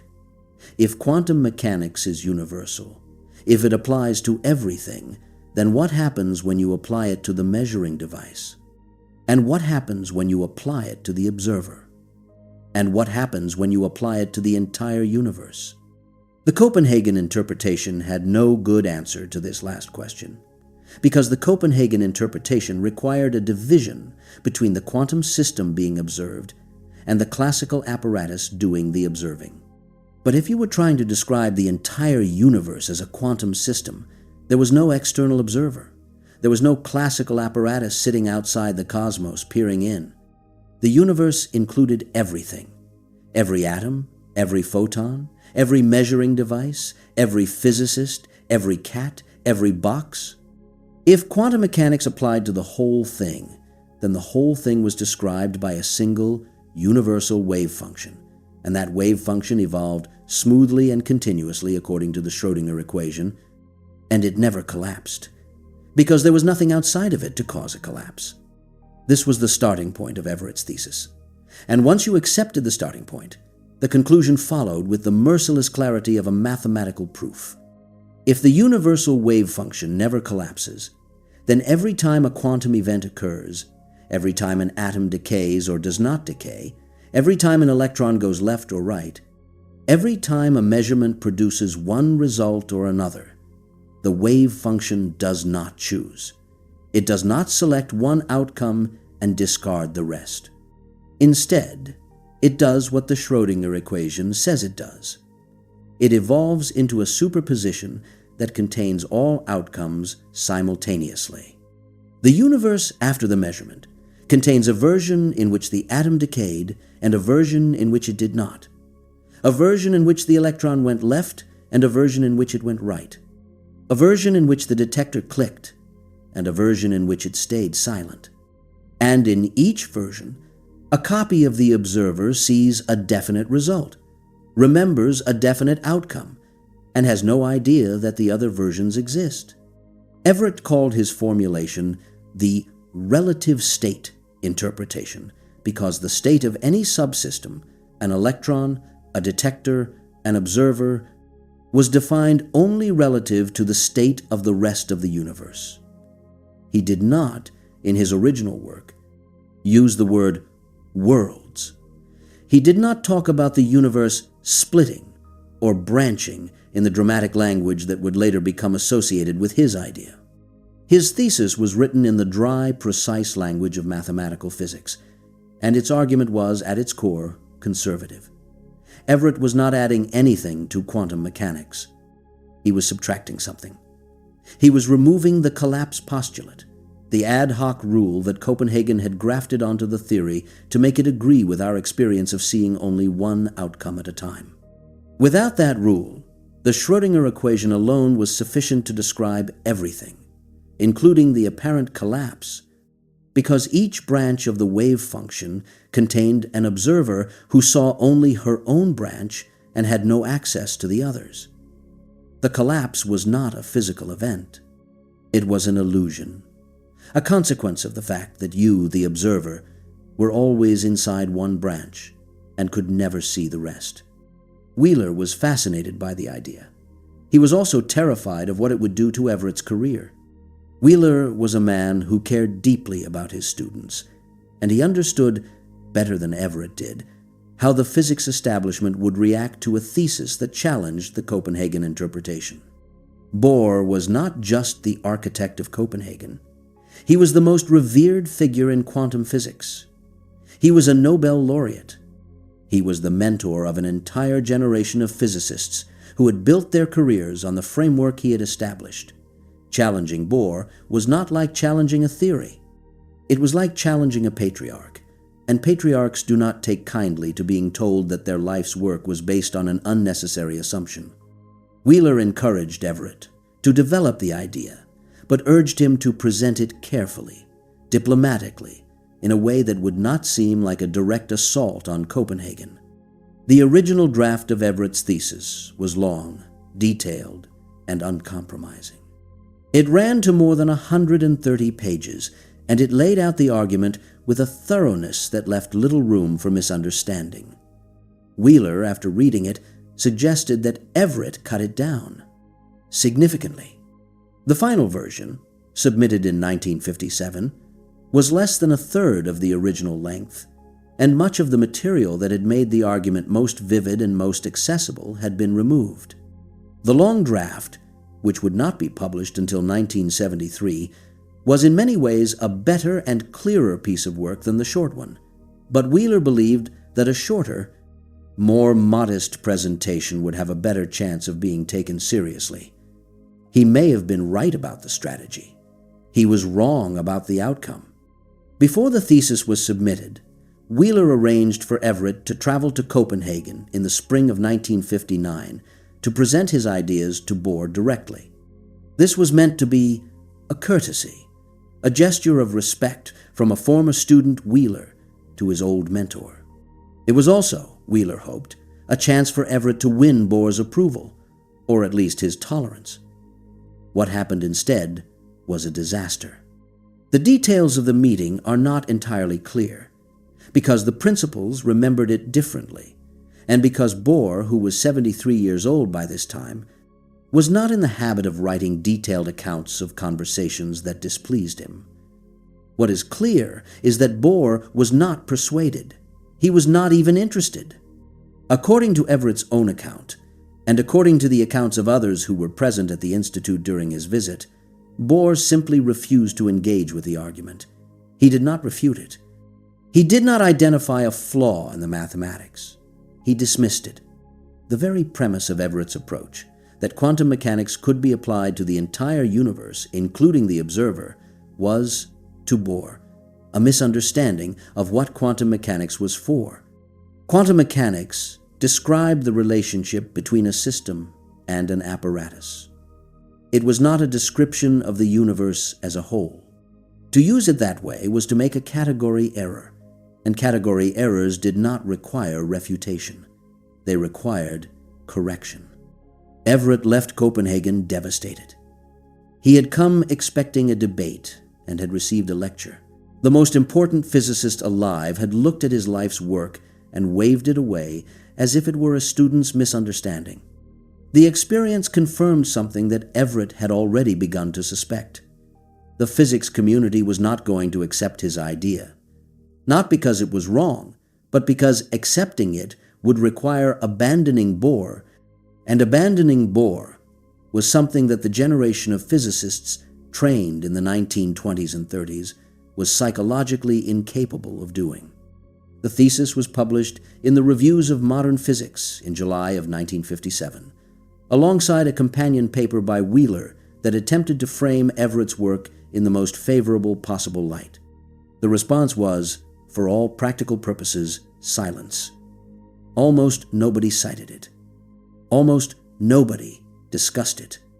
Almost nobody attempted to refute it, which in some ways was worse than refutation, because refutation at least implies that the idea was worth engaging with. The physics community simply acted as though it had not happened. Everett, faced with the choice between spending his career defending an idea that no one wanted to hear and doing something else, chose something else. He left academic physics entirely. He never published another paper on quantum mechanics.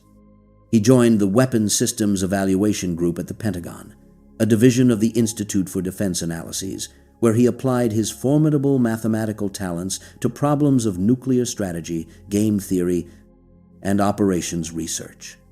He was, by all accounts, very good at this work. He developed mathematical models for optimizing military logistics. He worked on problems related to nuclear fallout and the survivability of populations in the event of nuclear war.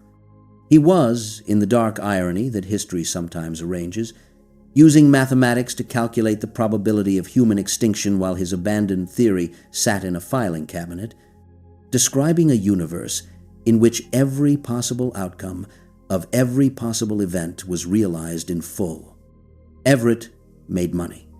He founded a consulting firm called DBS Corporation in the early 1960s, which won government contracts and grew into a successful business. He drove expensive cars.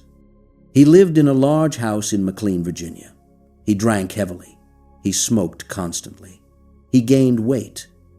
And he never, not once, returned to physics. Friends and colleagues from his Princeton days would occasionally visit, and they would find a man who was brilliant, witty, generous with his time, and entirely unwilling to discuss his thesis. When the subject came up, he would change it, or pour another drink, or both. The wound from Copenhagen had never healed, and Everett was not the sort of man who talked about his wounds. The resurrection of his idea came from an unlikely source. Bryce Seligman DeWitt was a physicist at the University of North Carolina, a serious and ambitious man who had spent most of his career working on the problem of quantum gravity, the attempt to reconcile quantum mechanics with Einstein's general theory of relativity. DeWitt had read Everett's thesis when it was published, and had initially been dismissive. He had written to Everett with an objection that many people raised. The theory was absurd because we do not feel the universe splitting. We do not experience ourselves dividing into copies. Everett's response, which DeWitt later described as one of the most important letters he ever received, was devastating in its simplicity. "Of course, you do not feel the splitting," Everett wrote. "The copies are identical at the moment of splitting. Each copy has all the memories and experiences of the original. Each copy believes it is the only one. The splitting is, by construction, undetectable from the inside. You would not feel the earth moving either," Everett pointed out, "and yet it moves." DeWitt was converted. Over the next decade, he became the most vocal and most effective advocate for Everett's interpretation. It was DeWitt who gave it the name by which it is known today. In a landmark article published in Physics Today in 1970, DeWitt introduced the phrase "many worlds interpretation," a name that was vivid, dramatic, and slightly misleading, because it suggested that the worlds were separate places, like rooms in a house, rather than branches of a single wave function. But the name stuck. because it captured the imagination in a way that Everett's original relative state formulation never had. People could picture many worlds. They could not picture relative states. And in physics, as in everything else, the idea that can be pictured is the idea that spreads. DeWitt also arranged for the publication of Everett's original long thesis, the one that Wheeler had insisted on cutting, in a 1973 collection called The Many Worlds Interpretation of Quantum Mechanics. For the first time, the full force of Everett's argument was available to the physics community, and for the first time, a significant number of physicists began to take it seriously. The timing was not accidental. By the early 1970s, a new generation of physicists had come of age, a generation that had not been trained by Bohr, that did not feel the same personal loyalty to Copenhagen, and that was increasingly uncomfortable with the measurement problem that Copenhagen had never solved. These younger physicists read Everett with fresh eyes and found an argument that was, whatever else you might say about it, logically consistent, mathematically rigorous, and free of the ad hoc assumptions that plagued every other interpretation. The theory gained ground slowly, the way important ideas often do, not through a single dramatic moment of acceptance, but through a gradual accumulation of converts. David Deutsch, an Oxford physicist who would become one of the founders of quantum computing, embraced many worlds in the 1980s and argued that the existence of parallel universes was the only coherent explanation for the power of quantum computers. A quantum computer, Deutsch argued, could solve certain problems exponentially faster than any classical computer, and the reason it could do this was that it was performing its calculations simultaneously across many branches of the wave function. The parallelism of quantum computing was, in Deutsch's view, direct evidence that the other branches were real. You could not explain the computational speed-up without them. The parallel worlds were not a philosophical indulgence. They were doing work. Other physicists pushed back, hard. The objections were numerous and serious. Many worlds, critics argued, was extravagant. It postulated an infinite number of unobservable universes to explain the behavior of the one universe we could see.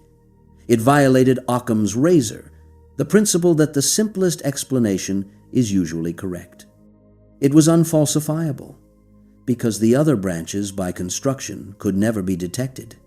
And it had a serious technical problem, known as the probability problem, that its defenders had never satisfactorily resolved.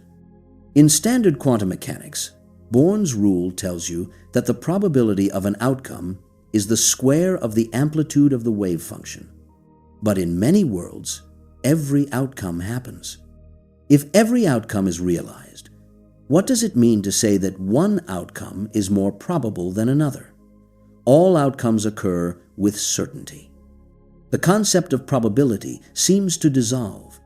Everett had offered an argument for why the Born rule should hold in the many worlds framework, but many physicists found the argument circular or unconvincing.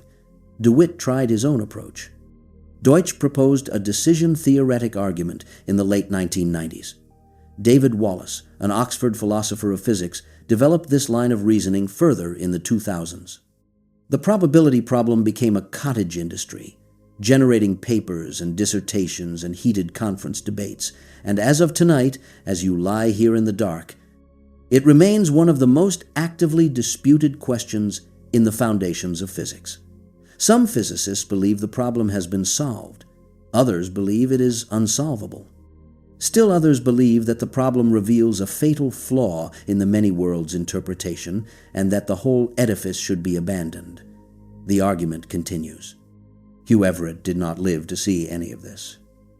On the 19th of July, 1982, at the age of 51, he died in his sleep of a heart attack in his home in McLean, Virginia. He had been drinking heavily for years.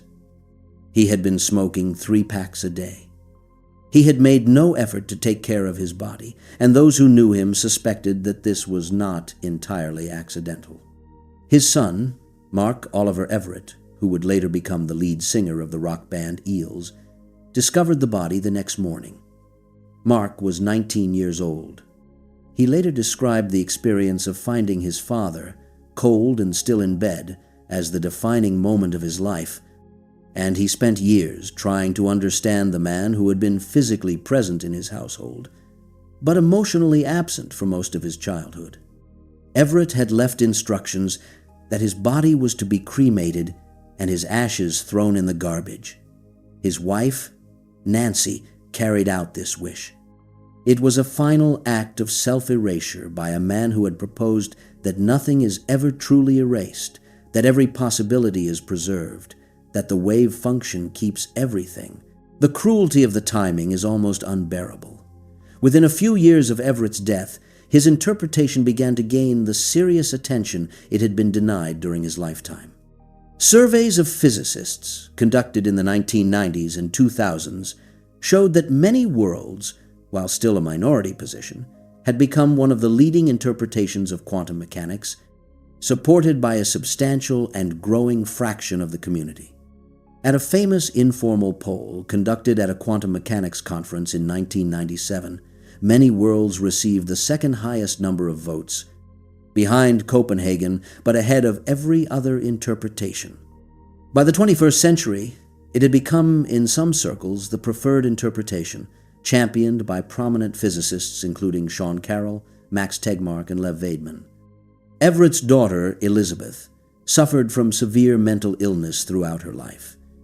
In 1996, she took her own life. In her suicide note, she wrote that she was going to join her father in a parallel universe. It is the most devastating sentence in the history of physics, and no one who reads it can fail to feel the weight of what Everett's idea means, not as a mathematical abstraction, but as a proposition about the nature of existence that real human beings must live with, and, in some cases, die with. The many worlds interpretation remains, as of this quiet hour, one of the most polarizing ideas in all of science.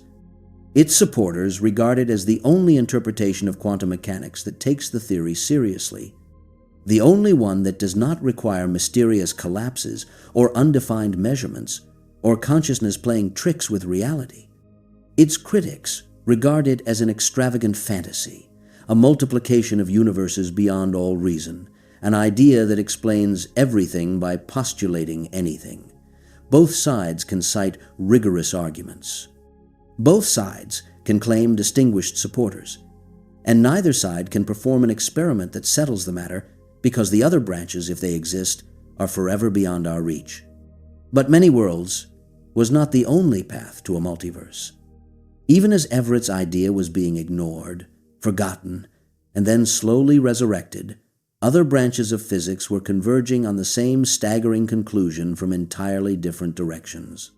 In the rarefied mathematics of string theory, physicists searching for a unified theory of everything were discovering that their equations did not describe one universe, but an almost inconceivably vast landscape of possible universes, each with different physical laws, each with different fundamental constants, each as mathematically valid as the one you are lying in tonight. And the number of these possible universes was not merely large. It was a number so vast that writing it down would require more digits than there are atoms in the observable cosmos. And the strangest part, the part that would keep physicists arguing for decades, and that keeps the question alive in this quiet room tonight, is that nobody went looking for it. Nobody set out to discover a multiverse at the bottom of string theory. The physicists who built string theory were looking for the opposite, a single, unique, mathematically perfect description of the one universe we live in, a theory so tightly constrained that it could have only one solution, our solution, and that solution would explain everything. What they found instead was a landscape of possibilities so enormous that it made Everett's branching universes look modest by comparison. They went looking for the answer and found, to their horror and fascination, 10 to the power of 500 answers, any one of which could describe a universe as real and as self-consistent as our own. The story begins, as the best physics stories often do, with someone who was trying to solve an entirely different problem. In the summer of 1968, a young Italian physicist named Gabriele Veneziano was working at CERN, the European Particle Physics Laboratory near Geneva, trying to understand the strong nuclear force, the force that holds protons and neutrons together inside the nucleus of an atom. The strong force was, at the time, the least understood of the four fundamental forces of nature. Gravity had been described by Einstein. Electromagnetism had been described by Maxwell, and then quantum electrodynamics. The weak nuclear force, responsible for certain types of radioactive decay, had been partially tamed, but the strong force was a mess. Particles bound by the strong force, collectively known as hadrons, came in dozens of varieties, collided in bewildering patterns, and resisted every attempt to describe them with the standard tools of quantum field theory. Veneziano was not trying to build a theory of everything. He was trying to find a mathematical formula that could describe the way hadrons scattered off each other in particle accelerators. He was, in the language of physics, looking for a scattering amplitude, a function that took the energies and angles of incoming particles and spat out the probabilities of various outcomes. And in a stroke of what can only be called mathematical serendipity, he found one. Buried in a 19th century mathematics textbook, Veneziano stumbled upon something called the Euler beta function, a formula first studied by the Swiss mathematician Leonhard Euler 200 years earlier, and he realized that it perfectly reproduced the scattering patterns observed in hadron collisions. The formula worked. It matched the data. But Veneziano had no idea why it worked. He had found the right answer without understanding the question. It took 2 years for anyone to figure out what Veneziano's formula was actually describing. In 1970, 3 physicists working independently, Yoichiro Nambu in Chicago, Holger Beck-Nielsen in Copenhagen, and Leonard Susskind at Yeshiva University in New York, each arrived at the same remarkable conclusion. The Euler beta function that Veneziano had borrowed from a dusty textbook was not just a convenient mathematical trick.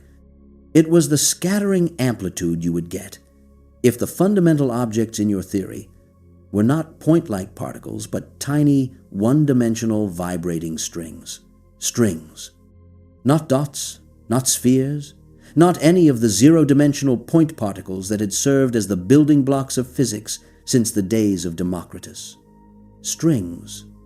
Unimaginably small, perhaps as short as 10 to the minus 33 centimeters, the scale known as the Planck length, vibrating at different frequencies like the strings of some impossibly tiny instrument, with each mode of vibration corresponding to a different particle.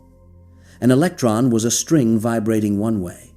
A quark was the same string vibrating another way. A photon was yet another vibration of the same fundamental object. All the particles in the universe in this picture were different notes played on the same string. The idea was beautiful. It was also, almost immediately, in serious trouble. The original version of string theory, now called bosonic string theory, had several features that ranged from awkward to catastrophic. First, it predicted the existence of a particle called the tachyon, which traveled faster than light, a clear sign that something was wrong with the theory's foundations. Second, and far more troubling, the mathematics of the vibrating string only worked if the string vibrated in a space with a very specific number of dimensions. Not 3 dimensions of space and 1 of time, the 4 dimensions of the universe, 26 dimensions. 26.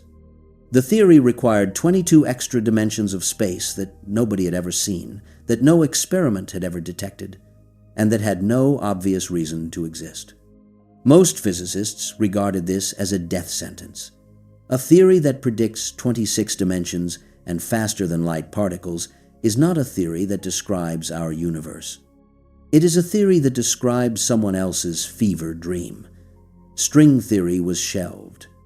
The strong force was eventually tamed by a different theory, quantum chromodynamics, which described hadrons as bound states of quarks held together by particles called gluons, and which worked splendidly in the ordinary four-dimensional space-time that nature seemed to provide. String theory was a curiosity, a mathematical toy, a road not taken. And then, in 1971, a young French physicist named Pierre Ramond added something that changed everything. Ramond was trying to incorporate fermions into string theory. Fermions are the particles of matter, electrons, quarks, neutrinos, the stuff that makes up your body in the bed you are lying on. The original bosonic string theory described only bosons, the particles that carry forces. To describe the real world, you needed fermions too. And when Ramond worked out the mathematics of fermionic strings, he discovered that the theory acquired a new symmetry, an extraordinarily deep and elegant mathematical structure that connected bosons and fermions in pairs. For every boson, the theory predicted a corresponding fermion, and vice versa. This symmetry was called supersymmetry, and it did two remarkable things. It eliminated the tachyon problem, banishing the troublesome faster-than-light particle from the theory. And it reduced the number of required dimensions from 26 to 10 dimensions. 6 more than the 4 we observe, but a considerable improvement over 22. The theory, now called superstring theory, was still bizarre. 6 extra dimensions of space that no one had ever seen. But at least there was a precedent for hiding extra dimensions, an idea that dated back to 1921, when a Polish mathematician named Theodor Kaluza had sent a letter to Einstein proposing something remarkable. Kaluza showed that if you wrote down Einstein's equations of general relativity in 5 dimensions instead of 4, with 1 extra spatial dimension added to the usual 3 of space and 1 of time, the equations automatically produced Maxwell's equations of electromagnetism. Gravity and electromagnetism, 2 forces that had always seemed completely different, were revealed to be the same force, seen from different perspectives in a 5-dimensional space. The extra dimension unified them. Einstein was impressed but puzzled. If the 5th dimension existed, why could we not see it? 5 years later, a Swedish physicist named Oskar Klein provided an answer that was as ingenious as it was strange. The 5th dimension was there, Klein argued, but it was curled up, compactified, rolled into a tiny circle so small that no experiment could detect it. Imagine an ant walking on a garden hose. From a great distance, the hose looks like a one-dimensional line. The ant can only walk forward or backward. But up close, the hose has a 2nd dimension. The ant can also walk around the circumference of the hose. The extra dimension is real, but it is so small relative to the length of the hose that it is invisible from any distance. Klein proposed that the 5th dimension was curled up at such a fantastically small scale, somewhere around the Planck length, that no instrument humanity had ever built could detect it. Kaluza-Klein theory, as it became known, was a beautiful idea that never quite worked as a complete theory of physics, but it provided the conceptual blueprint that string theory would later follow. If 1 extra dimension could unify gravity and electromagnetism, perhaps 6 extra dimensions could unify all 4 forces of nature. The question was, what shape were the extra dimensions curled into? This question turned out to be both technically fiendish and cosmically consequential. In the mid-1980s, physicists realized that the extra 6 dimensions of string theory could not be curled into just any shape. The mathematics imposed strict constraints. The extra dimensions had to be compactified into a special class of geometric objects called Calabi-Yau manifolds, named after the mathematicians Eugenio Calabi and Xingtong Yau. A Calabi-Yau manifold is a 6-dimensional shape that satisfies certain conditions of symmetry and curvature. And if you have never tried to visualize a 6-dimensional shape, do not worry, because nobody else can either. The human visual system evolved to navigate a three-dimensional savanna, not to picture the topology of six-dimensional compact spaces. Mathematicians work with Calabi-Yau manifolds not by visualizing them, but by describing them in the language of equations, and even in that language they are fiendishly complex. What matters for our story is this: the physical properties of a universe described by string theory, the masses of its particles, the strengths of its forces, and the number of dimensions its inhabitants perceive, all of these depend on the shape of the Calabi-Yau manifold, into which the extra dimensions are compactified. Change the shape, and you change the physics. Curl the extra dimensions into one Calabi-Yau manifold, and you get a universe with 3 generations of quarks and a particular value of the electromagnetic force. Curl them into a different Calabi-Yau manifold, and you get a universe with different particles, different forces, and different physical laws. The manifold is the mold. The universe is whatever comes out of it. In the mid-1980s, this was not yet a crisis. Physicists hoped that the mathematics of string theory would turn out to be so restrictive that only one Calabi-Yau manifold would be consistent with all the requirements, and that manifold would produce exactly the physics we observe. String theory would have a unique solution, and that solution would be our universe, and the search for a theory of everything would be over. This hope sustained an entire generation of theorists. It fueled what is now called the first superstring revolution, which began in 1984 with a landmark paper by Michael Green and John Schwartz showing that superstring theory was free of certain mathematical inconsistencies called anomalies, a result that electrified the physics community and sent hundreds of the world's brightest young theorists rushing into string theory. But there was a problem, and it was growing. Instead of one string theory, there were 5 different versions of superstring theory, each mathematically consistent, each apparently describing a different universe. They were called Type 1, Type IA, Type IIB, Heterotic SO32, and Heterotic E, 8 times E8. And they differed in the types of strings they contained, open or closed, and in the symmetry groups that governed their interactions. 5 theories where there should have been one. 5 candidates for a theory of everything, which is 4 too many if your goal is uniqueness. The resolution came in 1995 at a conference at the University of Southern California, from the mind of a man whom many physicists regard as the most brilliant theorist of his generation. Edward Witten was a lanky, soft-spoken mathematical physicist at the Institute for Advanced Study in Princeton, the same institution where Einstein had spent his final decades. Witten had a reputation for seeing mathematical structures that were invisible to everyone else, and at the 1995 conference, he proposed something that stunned the audience. The 5 string theories, Witten argued, were not 5 different theories. They were 5 different approximations of a single, deeper theory, a theory that lived in 11 dimensions rather than 10, and that Witten called M-theory. The M, Witten said, could stand for master, or mother, or membrane, or mystery, depending on your taste, and he never did specify which one he preferred. The ambiguity was, in its own way, perfect.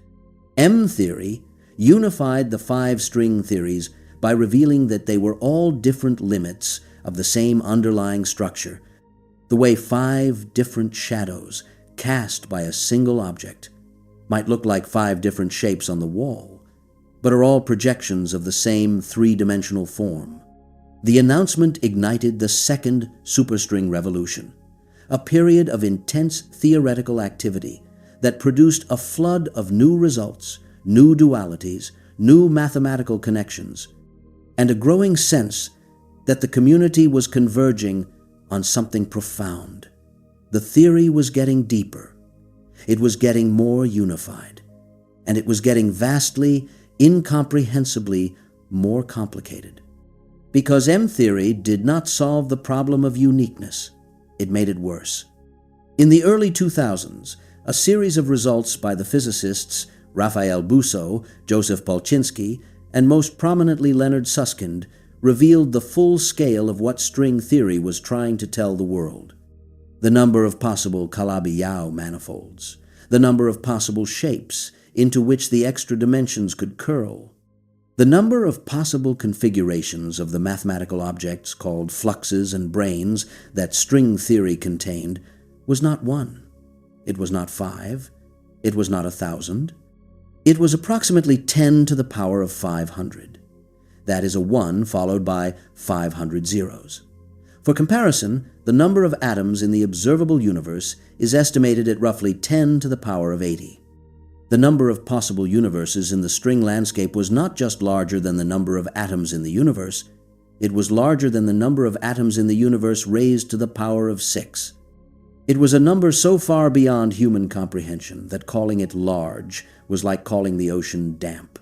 Susskind, who had been one of the original discoverers of string theory back in 1970 and who had watched the theory evolve for 3 decades, gave this vast space of possibilities a name. He called it the landscape, capital L, and he argued, with the bluntness for which he was famous, that the landscape was not a bug, it was a feature. String theory was not supposed to produce a unique universe. It was supposed to produce all possible universes, and our universe was simply one valley in a vast mountain range of alternatives, one solution among 10 to the 500, no more special or inevitable than any other. This was, to put it mildly, not what most string theorists had signed up for.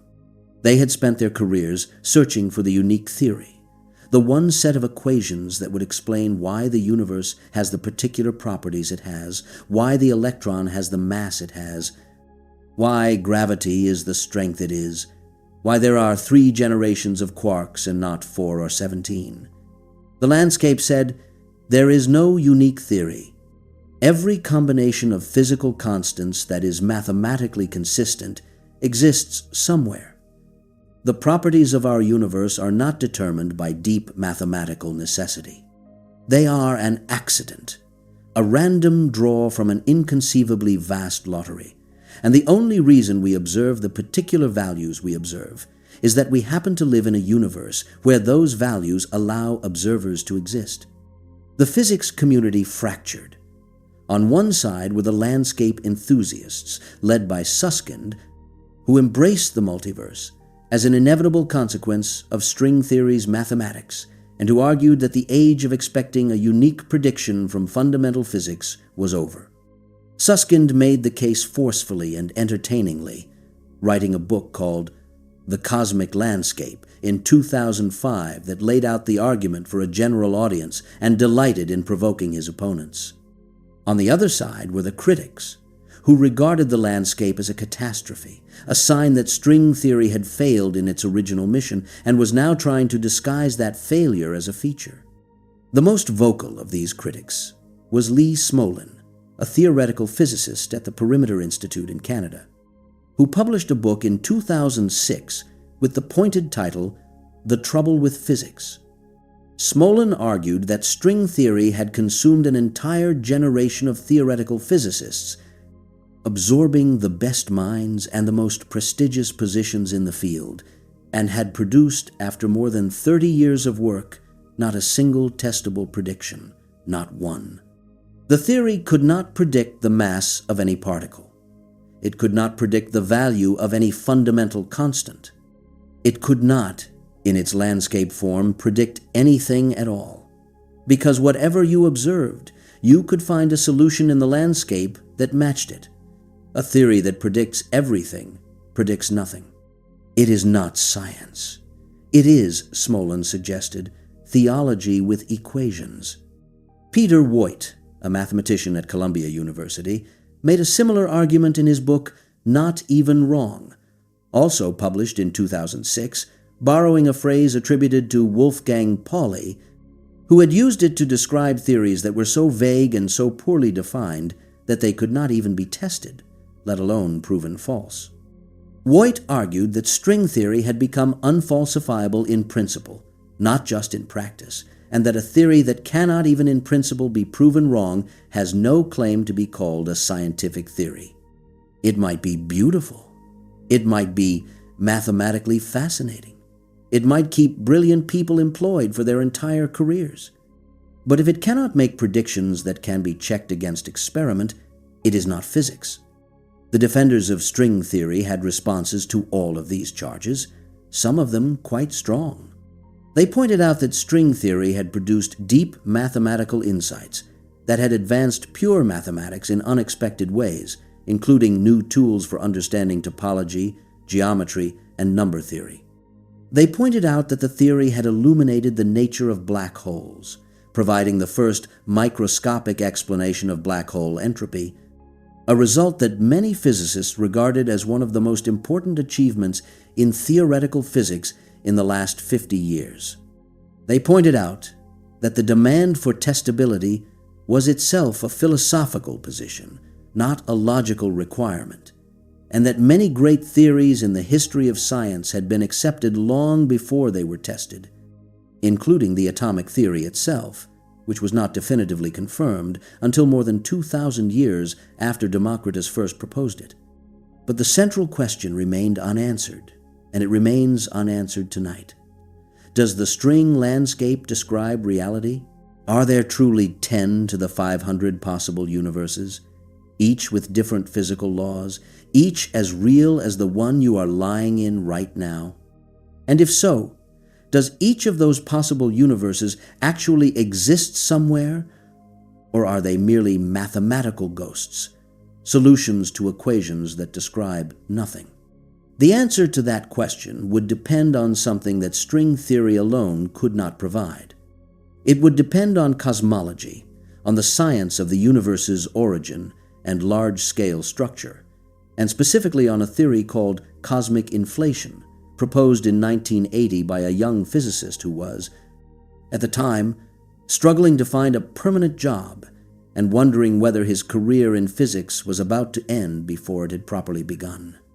His name was Alan Guth, and the idea he had while sitting alone in his apartment on a cold December night would transform cosmology, resurrect the multiverse from a mathematical curiosity into a physical prediction, and raise the possibility that the string landscape was not merely a space of theoretical possibilities, but a map of actually existing universes, each one inflating into existence in its own pocket of an eternally expanding space, each one as real and as vast and as full of stars as the one you can see when you close your eyes and imagine looking up. Alan Harvey Guth was born on the 27th of February, 1947, in New Brunswick, New Jersey, a town best known for being the home of Rutgers University and not much else. He grew up in a middle-class family, attended the public schools, and displayed the quiet, methodical intelligence of a boy who preferred solving puzzles to making noise. He went to the Massachusetts Institute of Technology for both his undergraduate and graduate work, earning his doctorate in particle physics in 1972, and then he entered the long, unglamorous purgatory that awaited most young theoretical physicists in the 1970s, a string of temporary postdoctoral positions, each lasting a year or two, each at a different university, each offering no guarantee that another would follow. By 1979, Guth was 32 years old, had been a postdoc for 7 years, had no permanent academic position, and was beginning to wonder whether the universe was trying to tell him something about his career choice. He was working at the Stanford Linear Accelerator Center, sharing an office with a fellow postdoc named Henry Tye, who had an interest in a then-fashionable area of particle physics called Grand Unified Theories. Grand Unified Theories, or GUTS, as they were inevitably abbreviated, attempted to show that 3 of the 4 fundamental forces of nature, electromagnetism, the strong nuclear force, and the weak nuclear force, were actually different manifestations of a single force that had been unified at the extraordinarily high energies that existed in the first moments after the Big Bang. As the universe cooled, this single force had frozen out into the three separate forces we observe today, the way liquid water freezes into ice crystals with different orientations. Guts were elegant, ambitious, and they made one prediction that troubled everyone who thought about it carefully. They predicted the existence of magnetic monopoles. A magnetic monopole is a particle that carries a single magnetic charge, north or south, in the same way that an electron carries a single electric charge. Ordinary magnets always have both a north and a south pole. Cut a magnet in half, and you get two smaller magnets, each with its own north and south. You can never isolate a single pole. But grand unified theories predicted that in the early universe, when the unified force was breaking apart into its components, vast numbers of magnetic monopoles should have been produced, so many that they should dominate the mass of the universe today. The problem was that no one had ever found a single magnetic monopole, not one. The universe appeared to contain exactly zero of a particle that the best theories predicted should be everywhere. This was called the monopole problem, and Henry Tye thought it was worth worrying about. Guth and Tye began working on the monopole problem together, and in the process, Guth stumbled into a much larger set of questions about the early universe, questions that had been nagging cosmologists for years, but that particle physicists had mostly ignored. The Big Bang theory, the standard model of cosmology, was enormously successful. It explained the expansion of the universe, first observed by Edwin Hubble in 1929. It explained the cosmic microwave background radiation, the faint afterglow of the Big Bang's heat, discovered accidentally in 1964 by Arno Penzias and Robert Wilson at Bell Labs. It explained the observed abundances of light elements, hydrogen, helium, and lithium, produced in the first few minutes of the universe's existence. But the Big Bang theory had problems, deep problems, problems that it could describe but could not explain. And these problems had been sitting in plain sight for decades, waiting for someone to take them seriously. The first was the horizon problem.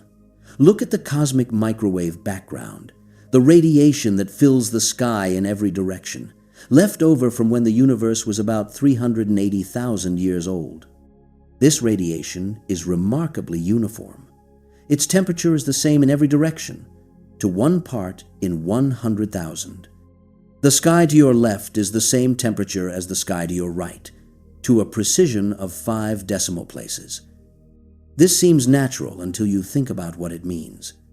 The radiation coming from one side of the sky originated from a region of space that, in the standard Big Bang model, has never been in contact with the region that produced the radiation coming from the other side.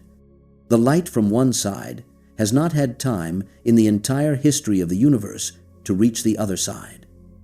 These regions have never communicated. They have never exchanged energy. They have never had any opportunity to equalize their temperatures. And yet their temperatures are identical. This is like finding two strangers on opposite sides of the earth, wearing the same obscure t-shirt, speaking the same invented language, and humming the same tune, and being told that they have never met, never spoken, and never had any contact of any kind. The coincidence demands an explanation, and the standard Big Bang theory does not have one. The second was the flatness problem. The geometry of the universe, the overall curvature of space on the largest scales, can be described by a single number called the density parameter, usually denoted by the Greek letter omega. If omega equals 1 exactly, the universe is flat, like a table extending in all directions. If omega is greater than 1, the universe is positively curved, like the surface of a sphere. If omega is less than 1, it is negatively curved, like a saddle. Observation showed that omega was remarkably close to 1, not just close, but absurdly, suspiciously close. The trouble was that in the standard Big Bang model, omega is unstable. If it starts out even slightly different from 1, it diverges rapidly away from 1 as the universe evolves. For omega to be as close to 1 as we observe today, it must have been equal to 1 at the beginning of the universe, to a precision of something like 59 decimal places. A universe that starts with omega equal to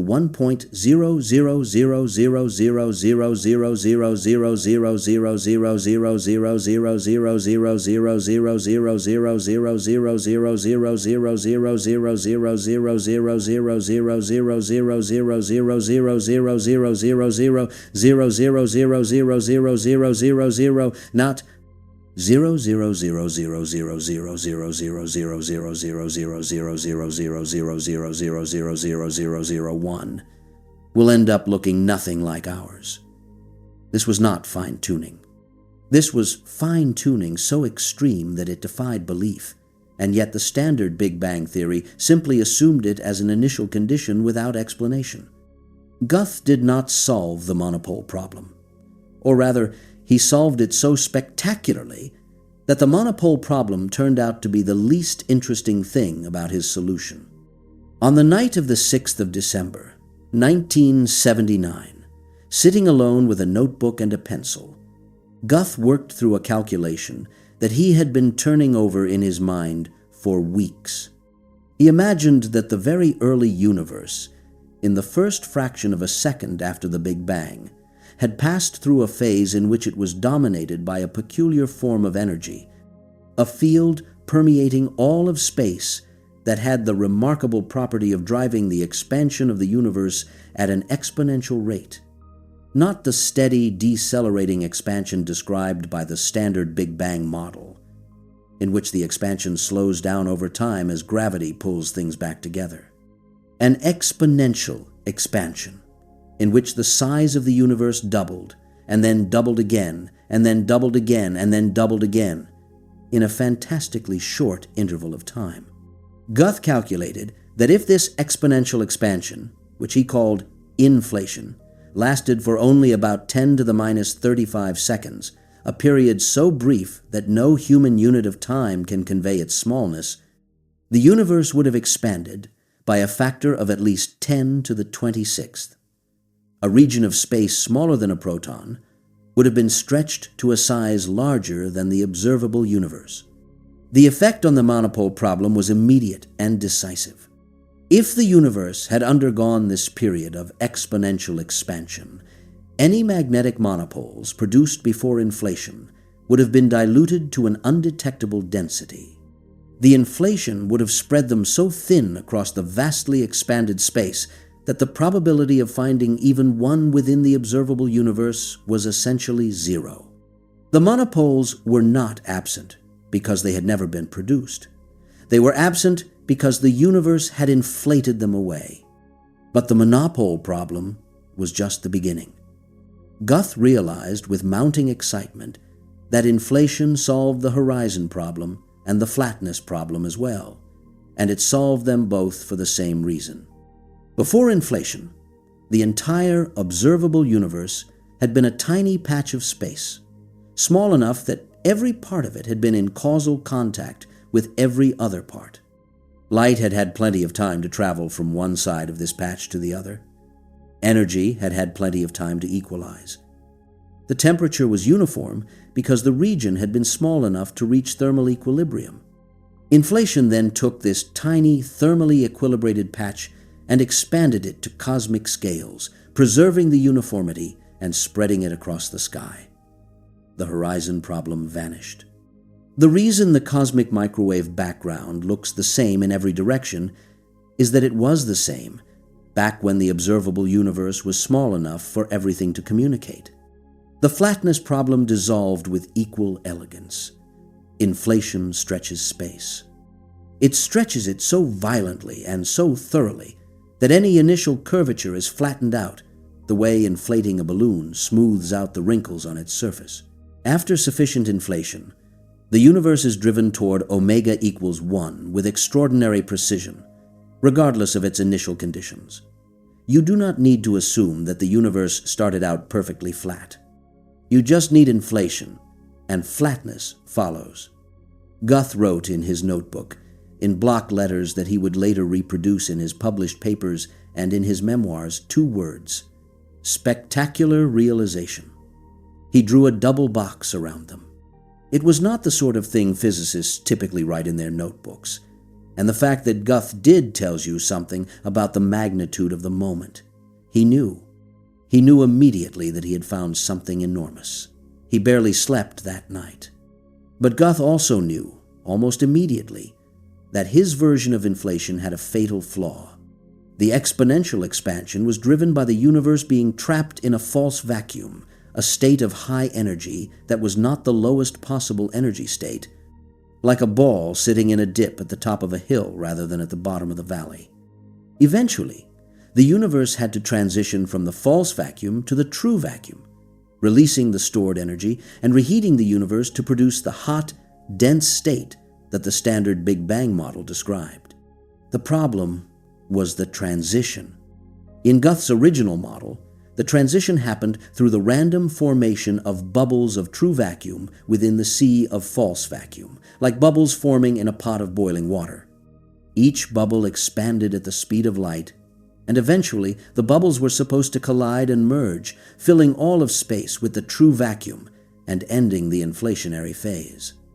Except they didn't. Guth calculated, and others quickly confirmed, that the bubbles could never merge. The space between them was inflating so rapidly that new false vacuum was being created faster than the bubbles could expand to fill it. The bubbles would grow forever, but they would never touch.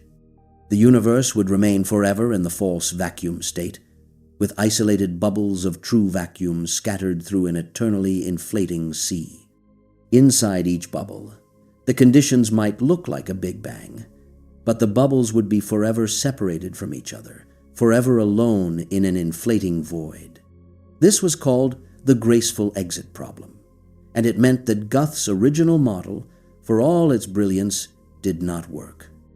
Guth published his paper anyway, in January of 1981, openly acknowledging the graceful exit problem and inviting others to solve it.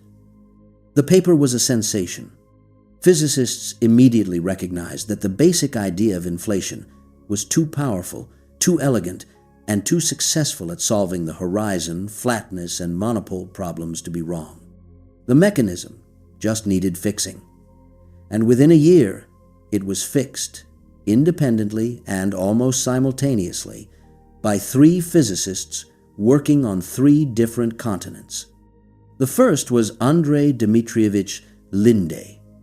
Linde was a Soviet physicist working at the Lebedev Physical Institute in Moscow, a man of enormous creative energy and equally enormous confidence, who had been thinking about phase transitions in the early universe since the mid-1970s, before Guth's paper appeared.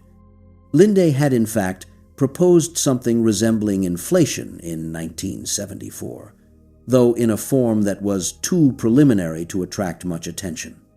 When Guth's paper came out, Linde immediately saw both the power of the idea and the nature of the problem, and he set to work on a solution.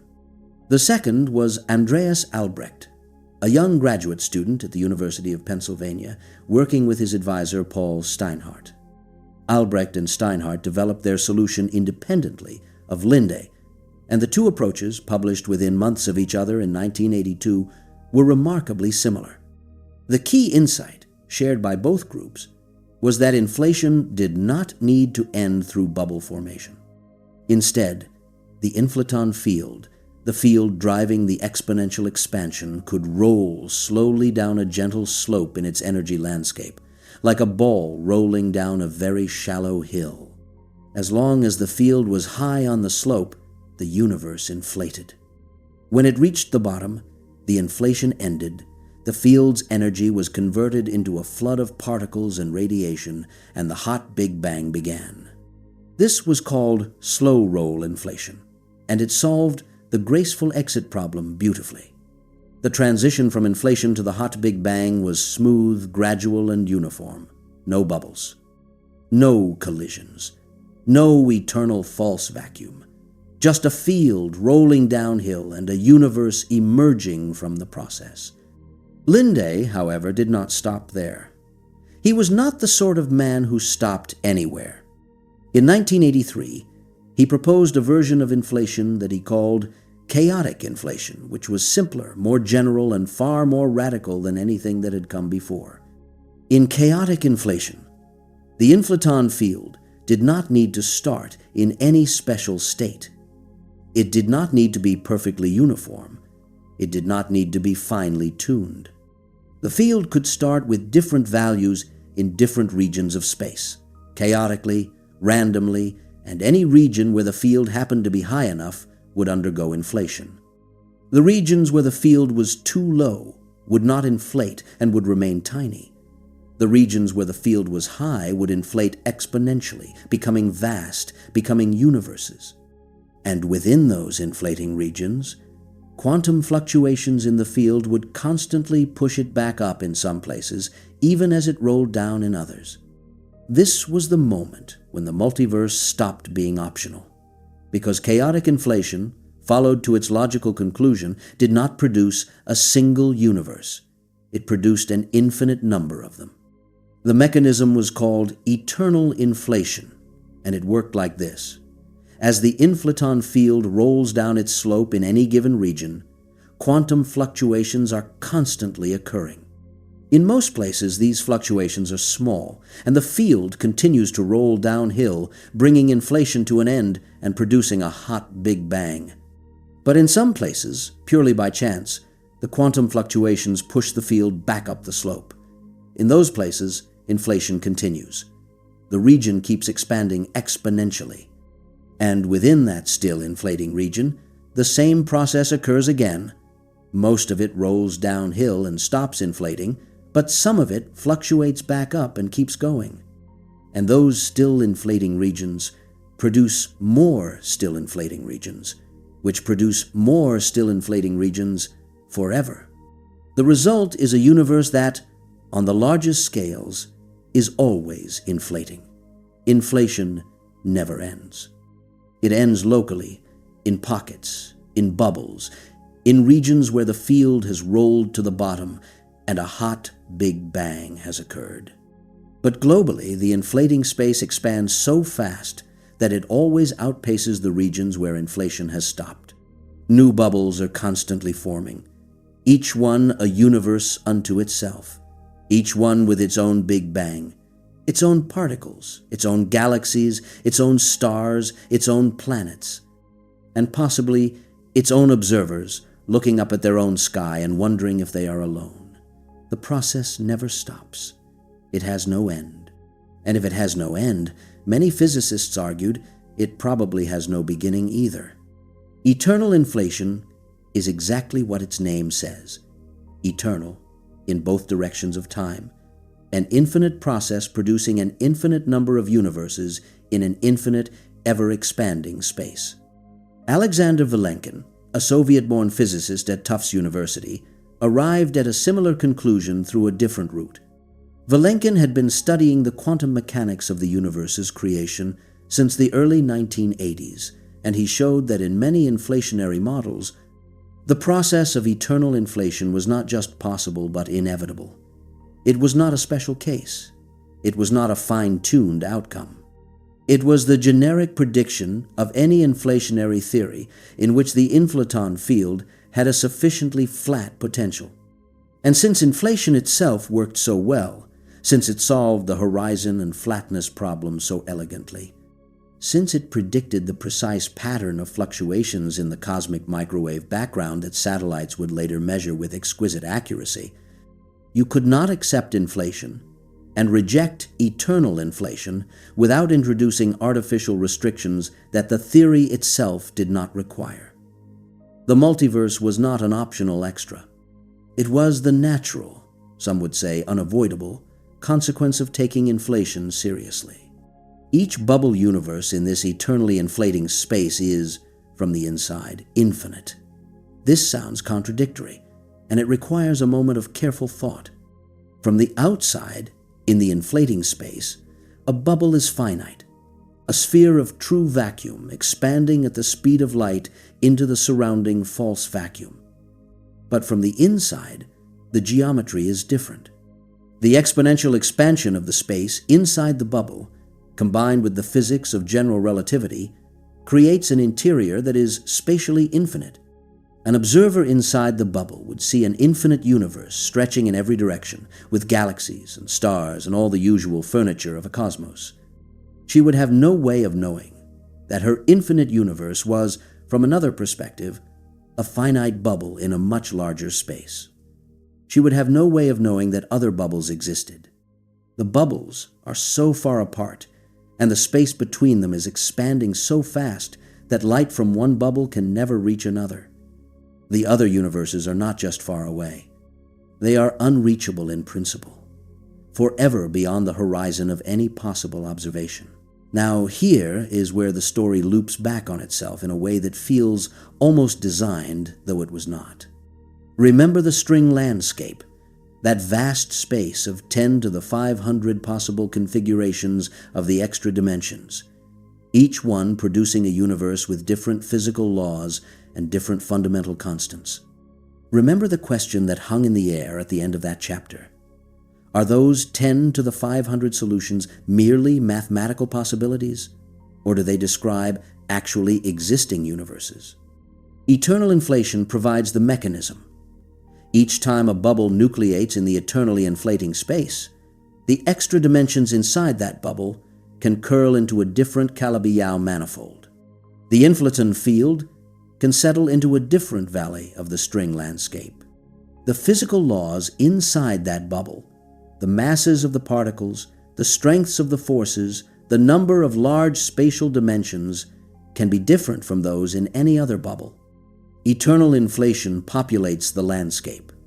It takes the 10 to the 500 possible solutions and gives each one a physical address, a bubble universe where that particular solution is realized. The landscape is the menu. Eternal inflation is the kitchen, and it is cooking everything on the menu simultaneously, forever. Linde embraced this picture with characteristic enthusiasm. He called it the self-reproducing universe, and he described it in language that was vivid, even joyful. The universe, Linde said, is a growing fractal, a structure that reproduces itself at every scale, budding off new universes like a plant sending out runners, each runner producing a new plant that sends out more runners. It is not a single organism. It is a species, and the species is immortal, because the process of reproduction never ceases. Individual universes are born, evolve, and perhaps die, but the process that creates them goes on without end. The observational evidence for inflation, though not for the multiverse specifically, is strong and growing stronger. The cosmic microwave background, mapped with increasing precision by a series of satellites, first COBE in 1989, then WMAP launched in 2001, and most recently Planck launched in 2009, shows exactly the pattern of tiny temperature fluctuations that inflation predicts. These fluctuations, tiny variations of a few parts per million in the temperature of the radiation, are the stretched-out remnants of quantum fluctuations in the inflaton field during the inflationary epoch. Inflation predicts their statistical properties, their spectrum, their distribution across the sky, and the predictions match the observations to a degree that is, by the standards of cosmology, almost unreasonably good. But the multiverse itself remains untestable, at least by any method currently known. The other bubble universes are beyond our horizon. No signal from them can reach us. No experiment we can perform can confirm or deny their existence.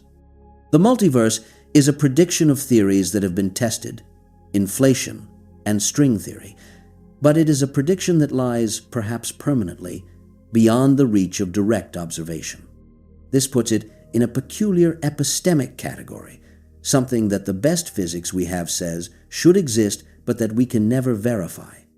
It is the scientific equivalent of being told by a trusted friend that there is a room behind a locked door that you will never be able to open, and having to decide whether you believe them based on everything else they have told you that turned out to be true.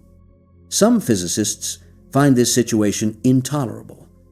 Science, they argue, is defined by testability. A prediction that cannot be tested is not a scientific prediction. It is speculation, and the fact that it emerges from otherwise successful theories does not change its status. Others find this objection too narrow, too tied to a particular philosophy of science that may itself need revision. The history of science, they point out, is full of entities that were once thought to be untestable and were later confirmed: atoms, black holes, gravitational waves. The fact that we cannot test something today does not mean we will never be able to test it. And the fact that a prediction emerges from our best and most successful theories is itself a form of evidence, even if it is not the kind of evidence that a laboratory can provide. The debate is unresolved. It may remain unresolved for a very long time, perhaps forever. But the mathematics is clear, and the mathematics says this: if inflation is correct, and if the string landscape is real, then we live in one bubble among an infinite number of bubbles, in one universe among an infinite number of universes, with one set of physical laws among 10 to the 500 possible sets of physical laws. And the fact that our particular set of laws allows for the existence of stars and planets and chemistry and life and minds that can lie awake at night contemplating the whole arrangement is not a coincidence. It is a clue that points toward one of the most beautiful, most controversial, and most unsettling ideas in all of human thought. The idea that the universe is not fine-tuned for us, but that we are fine-tuned for the universe. That we exist not because the cosmos was designed with us in mind, but because in an infinite landscape of possibilities, we could only ever find ourselves in a universe where the conditions happen to allow our existence. To understand why this idea is necessary, to feel the full weight of the problem it attempts to solve, you need to appreciate just how improbable the universe you are lying in right now actually is. You need to see the numbers, and the numbers are, by any honest reckoning, insane. Start with gravity. The gravitational force between two particles is determined by a number called the gravitational coupling constant. In the units physicists use, this constant is approximately 5.9 times 10 to the minus 39. That is, a decimal point followed by 38 zeros and then a 5. Gravity is absurdly weak. Pick up a paperclip with a small refrigerator magnet, and you are watching the electromagnetic force of a tiny magnet overpower the gravitational pull of the entire Earth. Now ask what would happen if gravity were slightly stronger. Not dramatically stronger, just a tiny bit. If the gravitational constant were larger by a factor of about 1 part in 10 to the 36, stars would burn through their fuel billions of times faster.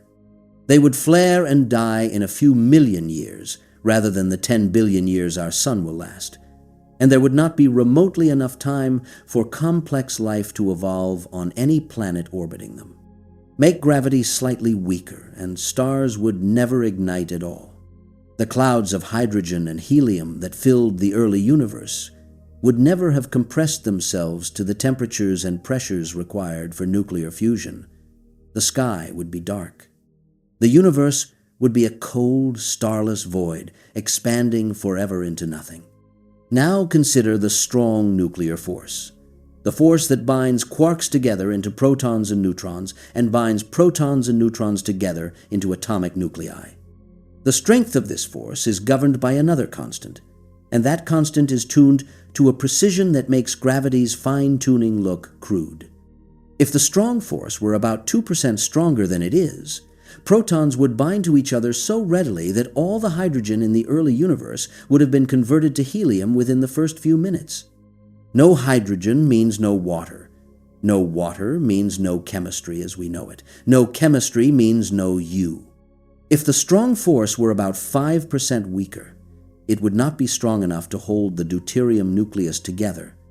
And deuterium is the crucial first step in the chain of nuclear reactions that builds heavier elements inside stars. Without deuterium, stars could not fuse hydrogen into helium, helium into carbon, carbon into oxygen. The periodic table would have one entry, hydrogen.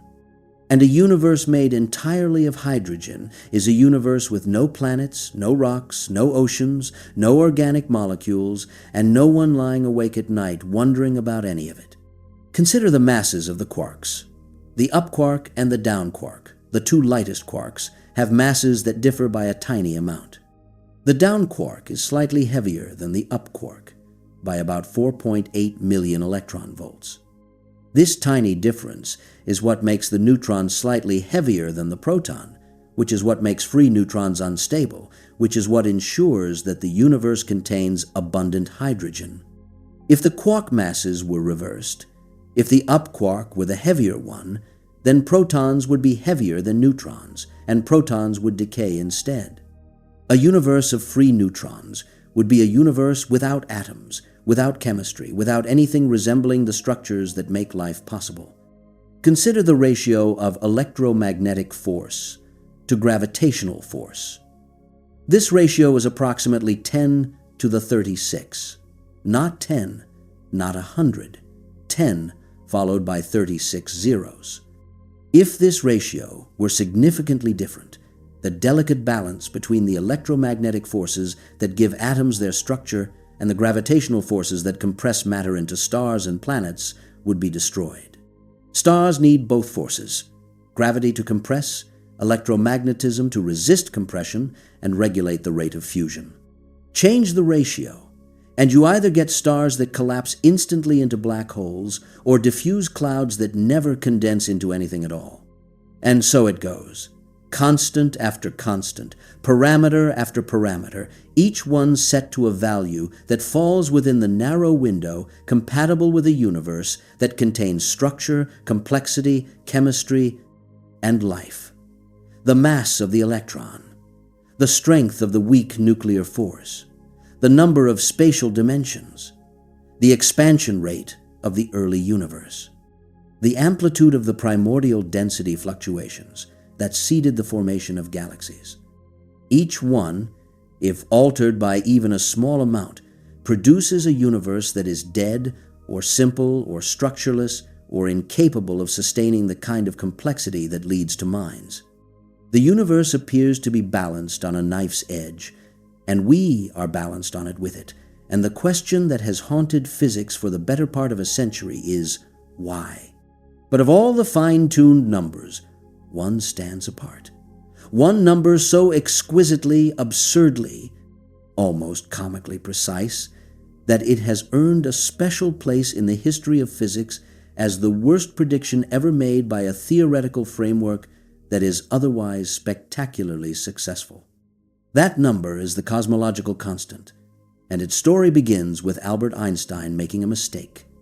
In 1915, Einstein completed his general theory of relativity, the theory that describes gravity not as a force, but as the curvature of space-time caused by the presence of mass and energy. The equations were beautiful, powerful, and they had a problem. They predicted that the universe should be either expanding or contracting. They did not allow for a static universe, a universe that simply sat there, unchanging, neither growing nor shrinking. But in 1915, every astronomer in the world believed that the universe was static. The stars appeared fixed. The cosmos appeared eternal and unchanging. Einstein, trusting the astronomers over his own equations, introduced a fudge factor, a new term that he added to his equations to balance the pull of gravity and hold the universe still. He called this term the cosmological constant, usually denoted by the Greek letter lambda. 14 years later, Edwin Hubble published his observations showing that distant galaxies were receding from us, and that the farther away they were, the faster they were receding. The universe was expanding. It had been expanding all along. Einstein's equations without the cosmological constant, had predicted this. Einstein, by adding the constant, had prevented himself from making the most spectacular prediction in the history of science. He reportedly called the cosmological constant his biggest blunder, though the attribution is second-hand, and withdrew it from his equations. For decades, the cosmological constant was assumed to be exactly zero. It had no purpose. The universe was expanding, and the expansion was being slowed by gravity, and that was the whole story. But then, in 1998, two independent teams of astronomers, the Supernova Cosmology Project, led by Saul Perlmutter, and the High Z Supernova Search Team, led by Brian Schmidt and Adam Rees, announced a discovery that nobody expected and nobody wanted. The expansion of the universe was not slowing down, it was speeding up. Something was pushing the universe apart, driving the expansion faster and faster, working against the pull of gravity, and whatever it was winning. The universe was accelerating. The simplest explanation for this acceleration was Einstein's cosmological constant, resurrected from the grave. A cosmological constant acts as a kind of anti-gravity, a repulsive force built into the fabric of space-time itself, pushing everything apart.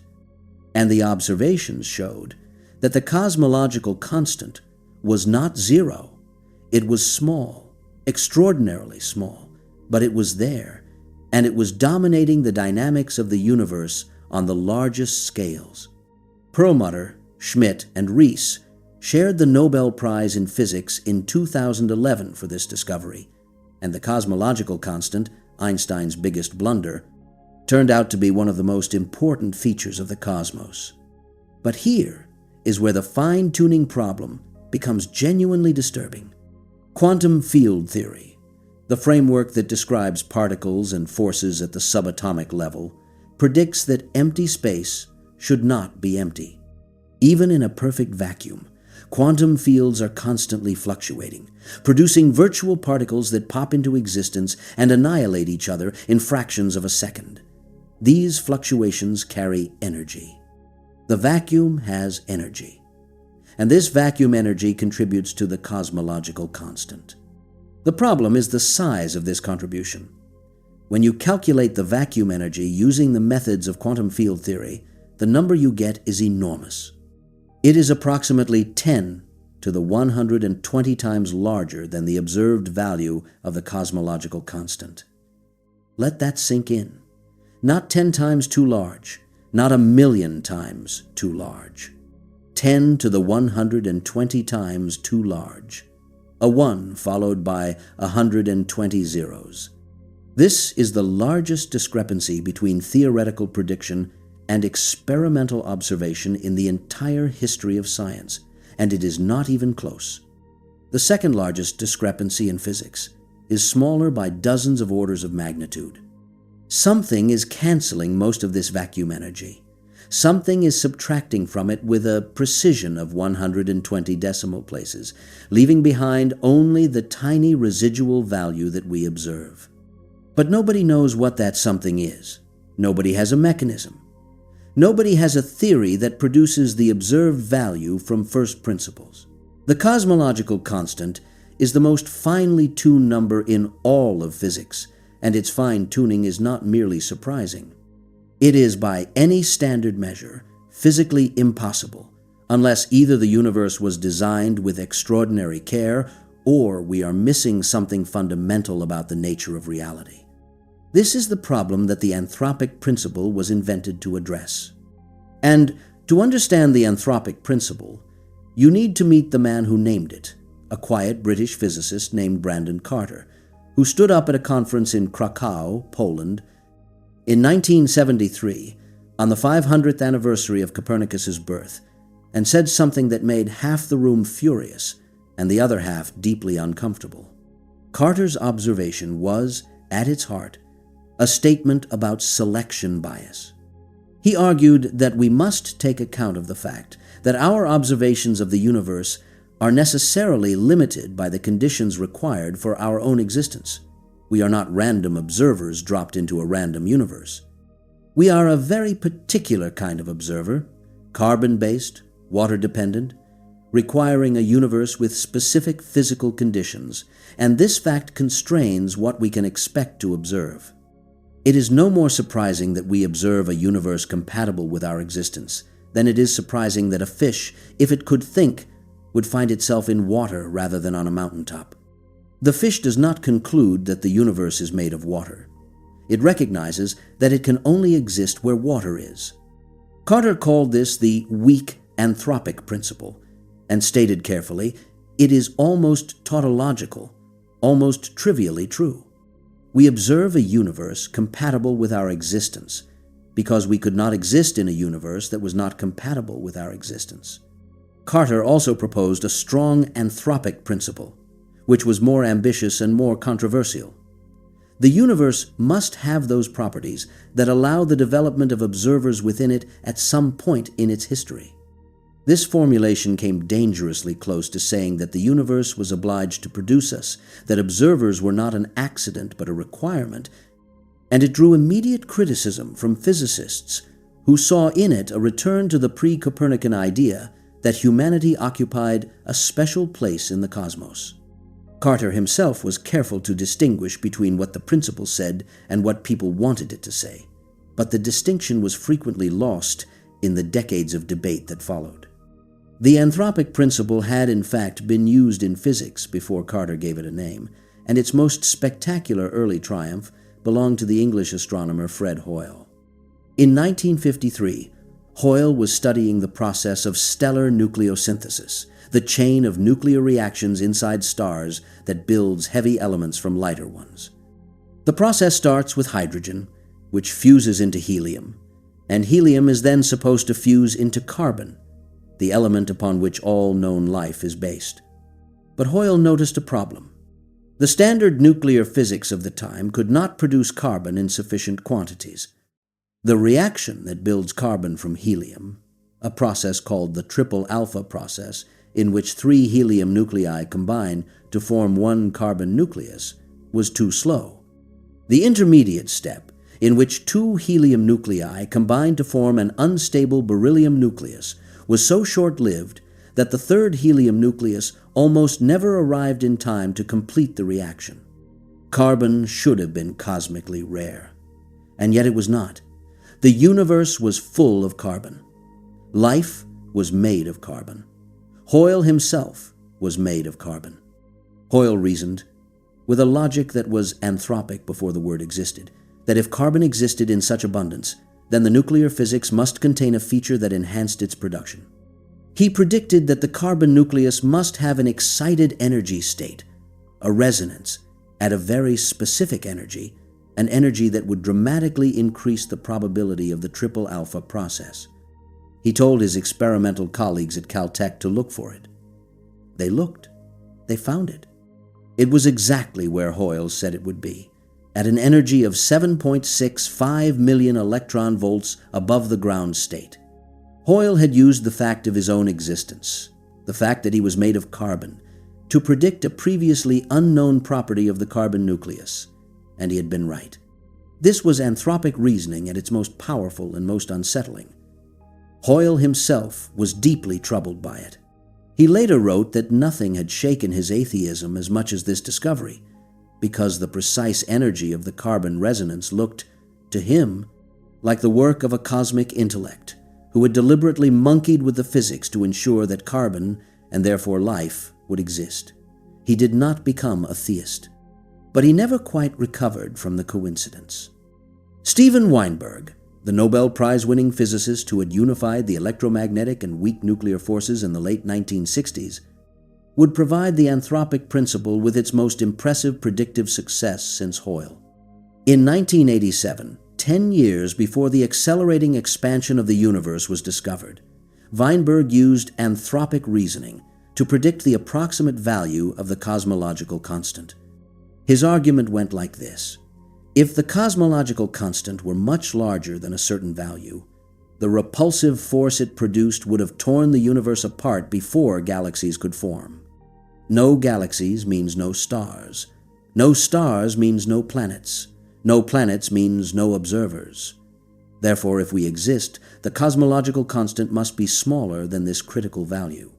Weinberg calculated the critical value and predicted that the cosmological constant, if it were not zero, should be within a few orders of magnitude of this bound. When Perlmutter, Schmidt, and Riess measured the cosmological constant 11 years later, the value they found was almost exactly where Weinberg had said it would be. It was the right size. The anthropic prediction had worked. This result electrified the multiverse debate. Because Weinberg's prediction made sense only if you assumed that the cosmological constant varied from universe to universe, that it took different values in different regions of the multiverse, and that we inevitably found ourselves in a region where its value was small enough to allow galaxies to form. Without a multiverse, the anthropic argument was empty. If the cosmological constant had the same value everywhere, then saying, "It must be small because we exist," explained nothing. You still needed to know why it was small. But if the cosmological constant was a random variable, sampled differently in each of the eternally inflating bubble universes, then anthropic selection could do real work. It could explain why we observed a small cosmological constant without needing to explain why the cosmological constant was small. It was small here, in our bubble, and it was large in other bubbles, but there was nobody in those bubbles to wonder about it. The British astronomer Royal Martin Rees crystallized the fine-tuning problem for a broader audience with his book Just 6 Numbers, published in 1999. Rees identified 6 fundamental constants that, between them, determine the large-scale structure and behavior of the universe. The strength of the electromagnetic force relative to gravity, the strength of the force binding nucleons in atoms, the amount of matter in the universe relative to the critical density, the cosmological constant, the amplitude of primordial density fluctuations, and the number of spatial dimensions. Rees argued that if any of these 6 numbers were significantly different from their observed values, the universe would be unrecognizable and almost certainly lifeless. The universe, he suggested, was either designed or it was one of many, and the anthropic principle was the selection mechanism that explained why we found ourselves in this one rather than in any of the others. Rees favored the multiverse explanation, and he was not alone. By the turn of the millennium, a significant and growing number of prominent physicists had come to view the anthropic principle combined with the multiverse as the most promising resolution of the fine-tuning problem. The logic was seductive in its simplicity. If you have enough universes, if you have 10 to the 500 different configurations of physical law, then the probability that at least one of them will produce conditions suitable for complex life is not small. It is essentially certain. And in that universe, and only in that universe, observers will exist to ask the question. The fine-tuning is not a miracle. It is a selection effect. The universe is not special. The observers are. But many physicists found this reasoning not merely unsatisfying, but dangerous. The objections came from several directions and with considerable force. The first objection was that the anthropic principle, in its multiverse form, was unfalsifiable. If every possible set of physical laws was realized somewhere, then no observation could ever contradict the theory. Whatever you observed, you could always say, well, that is what you would expect to observe in a universe where observers exist. The theory predicted everything, and a theory that predicts everything predicts nothing. It was not science. It was, in the words of the physicist Paul Steinhardt, who had himself helped invent inflation, a theory of anything, and he did not mean it as a compliment. The second objection was that the anthropic principle gave up on one of the deepest aspirations of physics, the aspiration to explain why the constants of nature have the values they do. For centuries, physicists had believed, or at least hoped, that the fundamental constants were not arbitrary, that they would someday be derived from a deeper theory that showed why they had to be exactly what they are. The anthropic principle said, Stop looking. The constants are what they are because they can be anything, and we happen to live where they happen to allow us. This felt, to many physicists, like surrender. It was the end of explanation. It was the point at which physics shrugged and said, some things just are.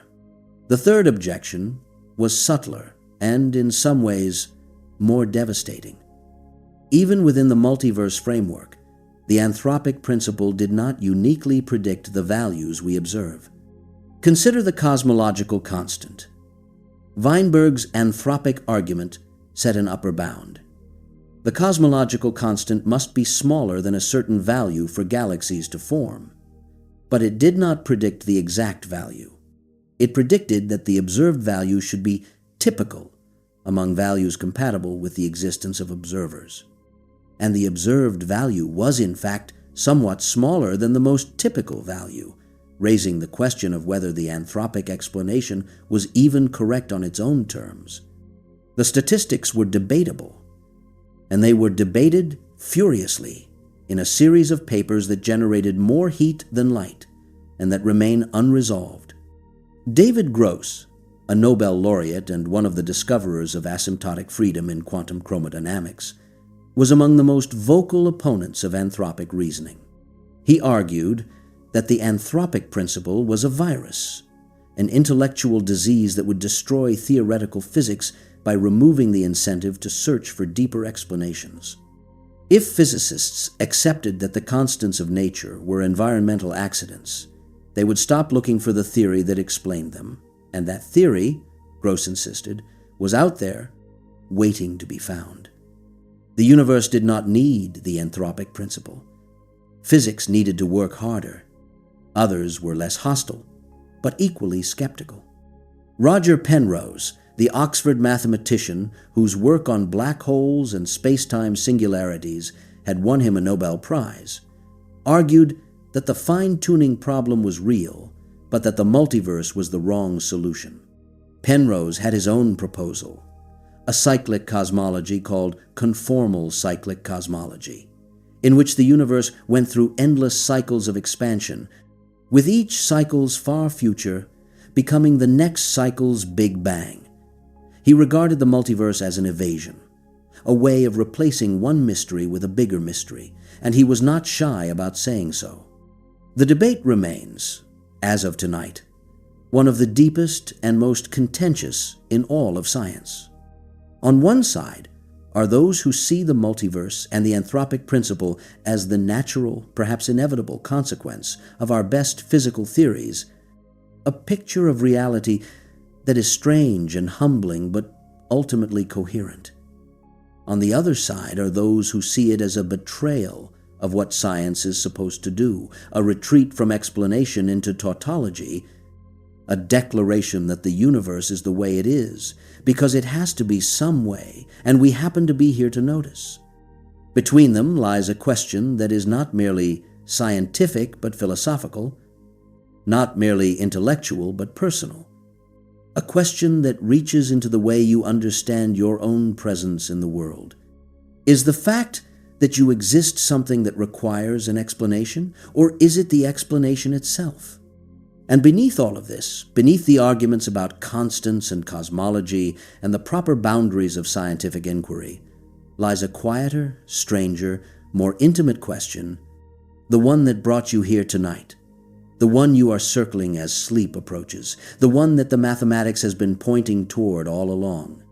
If other universes exist, if the branching wave function of Everett is real, if the bubbles of eternal inflation are real, if the landscape of string theory is populated and alive, then somewhere, in some form, in some version of reality, that the equations describe but that you cannot touch, other versions of everything exist, other histories, other outcomes, other lives. And among them, inevitably, other versions of you, making different choices, taking different paths, arriving at different rooms on different nights, falling asleep to different thoughts, or to no thoughts at all. The question is not whether this is strange. The question is what it means to be a person in a reality where the word person might refer to an uncountable multitude, and where the choices you made today were, somewhere, all made differently.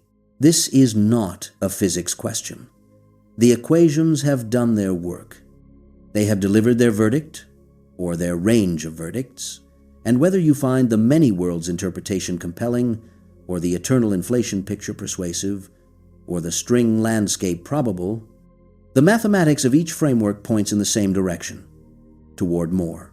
More worlds, more histories, more versions of every event, every accident, every quiet moment like this one. The physics has brought you to the door. What lies behind it is philosophy and psychology and something older than either, something that does not have a name, but that you recognize in the pit of your stomach when you lie in the dark and wonder what would have happened if you had made a different choice on a day that mattered. Start with the simplest version of the question. If the many worlds interpretation is correct, then every time a quantum event occurs, the universe branches. You are duplicated. A version of you continues along one branch, seeing one outcome, living one future. Another version of you, identical to you in every respect at the moment of branching, continues along the other branch, seeing the other outcome, living a different future. Both versions believe they are you. Both have your memories. Both have your personality, your habits, your fears, your particular way of holding a cup or turning a phrase. Neither one is a copy. Neither one is the original. They are both, in the language of the theory, equally real, equally valid continuations of the person who existed before the branch. Now, multiply this by every quantum event that has ever occurred. Not just the ones in physics laboratories, not just the dramatic ones involving atoms and detectors and cats in boxes, but every quantum event, in every atom, in every molecule, in every cell of your body, and in every particle of the air around you, and the ground beneath you, and the stars above you, every event since the beginning of time. The number of branches is not merely large. It is not expressible in any notation that conveys its size. It is a number that makes 10 to the 500 look like a rounding error. And in each of those branches, someone who was you, or who was indistinguishable from you until the moment of branching, is living a life. Some of those lives diverge from yours by an amount so small that even you could not detect it. A single photon absorbed rather than reflected, a single neuron firing a millisecond earlier, a single molecule of air deflected by a fraction of a degree. Others diverge enormously. The version of you that was born into the same family, but grew up in a world where a different sperm reached the egg that became your sibling, or where a stray cosmic ray caused a mutation in a single cell that changed everything, or where the weather was different on the day you met someone who would change your life. Those versions of you may be unrecognizable. They may be living in different countries, speaking different languages, loving different people, mourning different losses. They may be happier than you. They may be sadder. They may be dead. The philosopher Derek Parfit spent much of his career thinking about what makes a person the same person over time, and his conclusions, arrived at through pure philosophical argument decades before the many worlds interpretation gained mainstream attention, are eerily relevant to the question you are contemplating tonight. Parfit argued, in his landmark 1984 book, Reasons and Persons, that personal identity is not what matters. What matters is psychological continuity, the chain of memories, intentions, beliefs, and character traits that connects you now to the person you were yesterday and the person you will be tomorrow. Identity, in the strict sense, the idea that there is a single, indivisible entity called you that persists through time like a bead on a wire, is, Parfit argued, an illusion. You are not a thing. You are a process. You are a pattern that persists. And patterns can branch. Parfit considered a thought experiment in which a person steps into a teleporter. The teleporter scans every atom in the person's body, transmits the information to a distant location, and constructs a perfect copy at the other end, atom for atom, memory for memory, thought for thought. The original body is destroyed. Is the person who steps out of the teleporter at the other end the same person who stepped in? Most people's intuition says no, or at least hesitates, because the original body was destroyed, and there is something troubling about calling a copy the same person as the original. But Parfit pushed further. Suppose the teleporter malfunctions and the original body is not destroyed. Now there are two people, both with the same memories, both believing they are the original, both psychologically continuous with the person who stepped into the machine. Which one is really you? Parfit's answer was, the question is meaningless. Both are you, or neither is you. Or rather, the concept of you as a single, unique, indivisible entity has broken down, and what remains is two people, each of whom has an equal claim to be the continuation of the person who existed before the split. Personal identity, Parfit concluded, is not a deep metaphysical fact about the world. It is a convenient fiction, a label we apply to a pattern of psychological continuity, that is, under ordinary circumstances, unbranching, but that could, in principle, branch, and that in the many worlds interpretation does branch constantly at every moment in every atom of your being. If Parfit is right, and if many worlds is right, then the self you think of as you, the singular, indivisible, irreplaceable you, is a local phenomenon. You are the version of a pattern that happens to be reading these words in this branch. In other branches, the same pattern is doing other things, has done other things, will do other things. You are not alone. You have never been alone.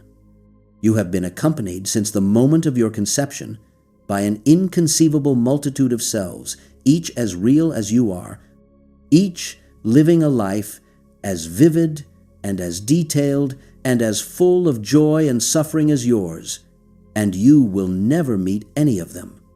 They are you, and they are strangers, and the distance between you and them is not measured in miles or years, but in the branching structure of the universal wave function, which is the most impassable barrier in all of reality. This brings us to free will, and free will, in the context of the multiverse, is a concept that does not so much survive as transform into something almost unrecognizable. In the classical universe, the one that Newton described and that most of us still instinctively inhabit, the question of free will was a question about determinism. If the universe is a machine governed by strict physical laws, if every event is the inevitable consequence of the event that preceded it, then your choices are not really choices. They are the output of a calculation that was determined at the beginning of time. You feel as though you are choosing, but the feeling is an illusion. The atoms in your brain are doing what the laws of physics dictate, and they could not have done otherwise. This is the classical problem of free will, and it has been debated by philosophers for more than 2,000 years without anything resembling resolution. Quantum mechanics complicated the picture by introducing genuine randomness into the foundations of physics. In the Copenhagen interpretation, the outcome of a quantum measurement is not determined by any prior cause. It is genuinely random, genuinely unpredictable, even in principle. This seemed to some like an opening for free will. If the universe is not deterministic, if there is genuine randomness at the quantum level, then perhaps the rigid chain of cause and effect is broken, and there is room for something like choice. But this hope was always fragile, because randomness is not the same as freedom. A choice that is random is not a choice you made. It is a roll of the dice. Trading determinism for randomness does not give you free will, it gives you chaos. Many Worlds offers a third possibility, one that is arguably stranger than either determinism or randomness, and considerably more unsettling. In the Many Worlds interpretation, the universe is deterministic. The wave function evolves according to the Schrödinger equation, which is a fully deterministic equation. Given the state of the wave function at any moment, its state at every future moment is completely determined. There is no randomness. There is no collapse. There is no moment at which the universe chooses one outcome over another. Every outcome occurs. The apparent randomness of quantum mechanics is not randomness at all. It is the experience of being in one branch and not knowing which branch you are in. So, where does that leave your choices? Consider a moment of decision. You are lying in bed and you are deciding whether to get up and get a glass of water. In the classical picture, the decision was determined by the prior state of your brain, which was determined by the prior state of the universe, which was determined at the Big Bang. You were always going to stay in bed, or you were always going to get up. In the Copenhagen picture, some quantum event in your brain introduces a random fluctuation, and the outcome is genuinely undetermined. In the many worlds picture, both outcomes occur. In one branch, you get up. In another, you stay. Both versions of you feel that they made a choice. Both versions have reasons for their decision. Both versions feel the full weight of agency, the sense that they could have done otherwise. And in a sense, they are right. The other version did do otherwise. The choice was real. It was just not unique. You did not choose one path and reject the other. You chose both. Or rather, the wave function chose both, and you are the version that ended up in this particular branch with this particular glass of water or without it. Some philosophers find this liberating. If every choice is made, then there is a sense in which you never truly lose anything. The road not taken was taken somewhere by someone who is you in every way that matters. The opportunity you missed was not missed in the total accounting of the wave function. The word you did not say was said. The person you did not become became. Everything you could have been, you are somewhere, in some branch, in some version of reality that is as complete and as real as the one you are conscious of right now. The regret you feel about the past is, in this picture, a kind of optical illusion, a consequence of seeing only your own branch and mistaking it for the whole tree. Others find this picture not liberating, but horrifying. Because if every choice is made, then every bad choice is made too. Every cruelty you might have committed, you did commit somewhere. Every weakness you resisted, some version of you succumbed to. The best version of you and the worst version of you are equally real, equally alive, equally conscious, and the moral weight of your choices, the sense that your decisions matter because they determine who you are, seems to dissolve into a fog of inevitability. If you are everything, are you anything? If every road is taken, does it matter which road you walk? The physicist Max Tegmark explored one particularly disturbing consequence of many worlds in a thought experiment he called quantum suicide. Imagine a person sitting in front of a device that measures the spin of an electron, and, if the spin is up, fires a gun. If the spin is down, the gun does not fire. The experiment is repeated, over and over. In the Copenhagen interpretation, the person has a 50% chance of dying with each measurement. After 10 measurements, the probability of survival is about 1 in 1,000. After 20, 1 in 1,000,000. The person will almost certainly die.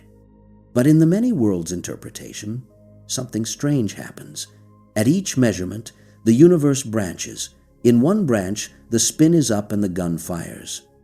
In the other, the spin is down and the gun does not fire. The version of the person who survives always finds herself in the branch where the gun did not fire. From her perspective, the gun never fires. It fails every time. She survives 10 measurements, 20, 100, 1,000. From the outside, from the perspective of the other branches, she died long ago. But from her own perspective, she is immortal. She cannot die, because death means the termination of her conscious experience, and in the many worlds framework, there is always a branch in which her conscious experience continues. Tegmark called this quantum immortality, and he was careful to note that it was a thought experiment, not a lifestyle recommendation. The logic depends on the many worlds interpretation being correct, which is far from certain. It depends on consciousness being tied to specific branches of the wave function, which is a metaphysical assumption that the physics alone does not support. And even if the logic holds, the immortality it predicts is not pleasant. The surviving version of you is not guaranteed health or happiness. She is guaranteed only continued existence, in whatever branch allows it, and as the branches narrow, the surviving versions may be increasingly damaged, increasingly unlikely, clinging to existence through ever more improbable chains of events. Quantum immortality, if real, is not a gift. It is a trap. It is the universe's way of ensuring that some version of you is always awake, always conscious, always present, no matter how much you might wish otherwise. The question of consciousness haunts the entire multiverse debate, and it haunts it in a way that physics alone cannot resolve. Every interpretation of quantum mechanics, every version of the multiverse, makes assumptions about consciousness that it cannot justify from within its own framework. Copenhagen assumes that conscious observers cause collapse, but it cannot explain what consciousness is or how it interacts with the wave function. Many worlds assumes that consciousness follows individual branches, that your subjective experience is tied to one branch at a time, but it cannot explain why or how. The bubble universe picture assumes that consciousness is a local phenomenon arising from the particular physics of a particular bubble, but it cannot explain why that particular physics gives rise to subjective experience at all. This is the hard problem of consciousness, a term coined by the philosopher David Chalmers in 1995, and it is, if anything, harder in a multiverse than in a single universe. In a single universe, the question is, why does the particular arrangement of matter in your brain produce the subjective experience of being you? In a multiverse, the question multiplies, why does the particular arrangement of matter in this branch of this bubble of this region of the wave function produce the subjective experience of being the you who is hearing these words, and not the you in a different branch who turned the recording off 5 minutes ago? Nobody knows. Nobody is close to knowing. And the honesty with which physicists and philosophers admit this, when they are being honest, is one of the most refreshing things about the whole debate. The multiverse is not a theory that explains everything. It is a theory that explains the structure of reality while leaving the deepest question, the question of why anything is experienced at all, completely untouched. The universe may branch. The bubbles may inflate. The landscape may be populated with 10 to the 500 varieties of physics. And in every single one of those branches and bubbles and varieties, the question of why it feels like something to be alive remains exactly as mysterious as it was before the first equation was written. And so here you are, lying in the dark, in one branch of a wave function that may or may not describe the total reality. In one bubble of an eternally inflating space that may or may not exist beyond the horizon of observation. In one valley of a landscape that may or may not be populated with 10 to the 500 alternatives. You are here. You are conscious. You are listening. And the fact that you are doing any of these things, that atoms have arranged themselves into a pattern that can wonder about its own existence, that matter has organized itself into a form that asks questions about the nature of matter, is either the most ordinary thing in the world, given an infinite number of trials, or the most extraordinary thing in the universe, given that we still cannot explain how or why it happens. The ancient Greeks lay on their backs and looked at the same sky you see when you close your eyes, and they imagined atoms falling through an infinite void, combining and recombining into worlds without end. 25 centuries later, the mathematics has caught up to the imagination, and the picture it paints is, if anything, more vast and more strange than Democritus ever dreamed. The void is still there. The atoms are still there, though we call them strings now, or fields, or excitations of the vacuum, depending on which theory you prefer. The worlds are still there, branching and bubbling and inflating into existence in numbers that dwarf the capacity of the human mind to comprehend. And you are still here. One arrangement of matter. One pattern of thought.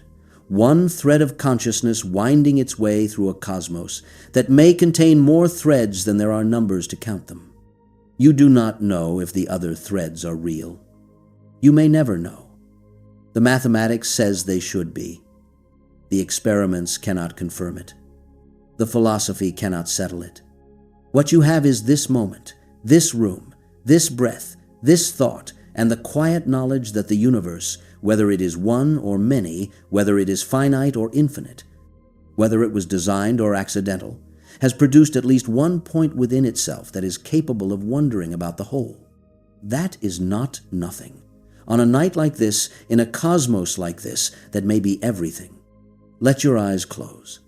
Let the questions settle. They will be here in the morning, patient and unanswered, the way the best questions always are. The atoms are falling through the void. The worlds are branching in the silence. And somewhere, in every direction you did not walk, a version of you is also falling asleep, also wondering, also letting go. Good night.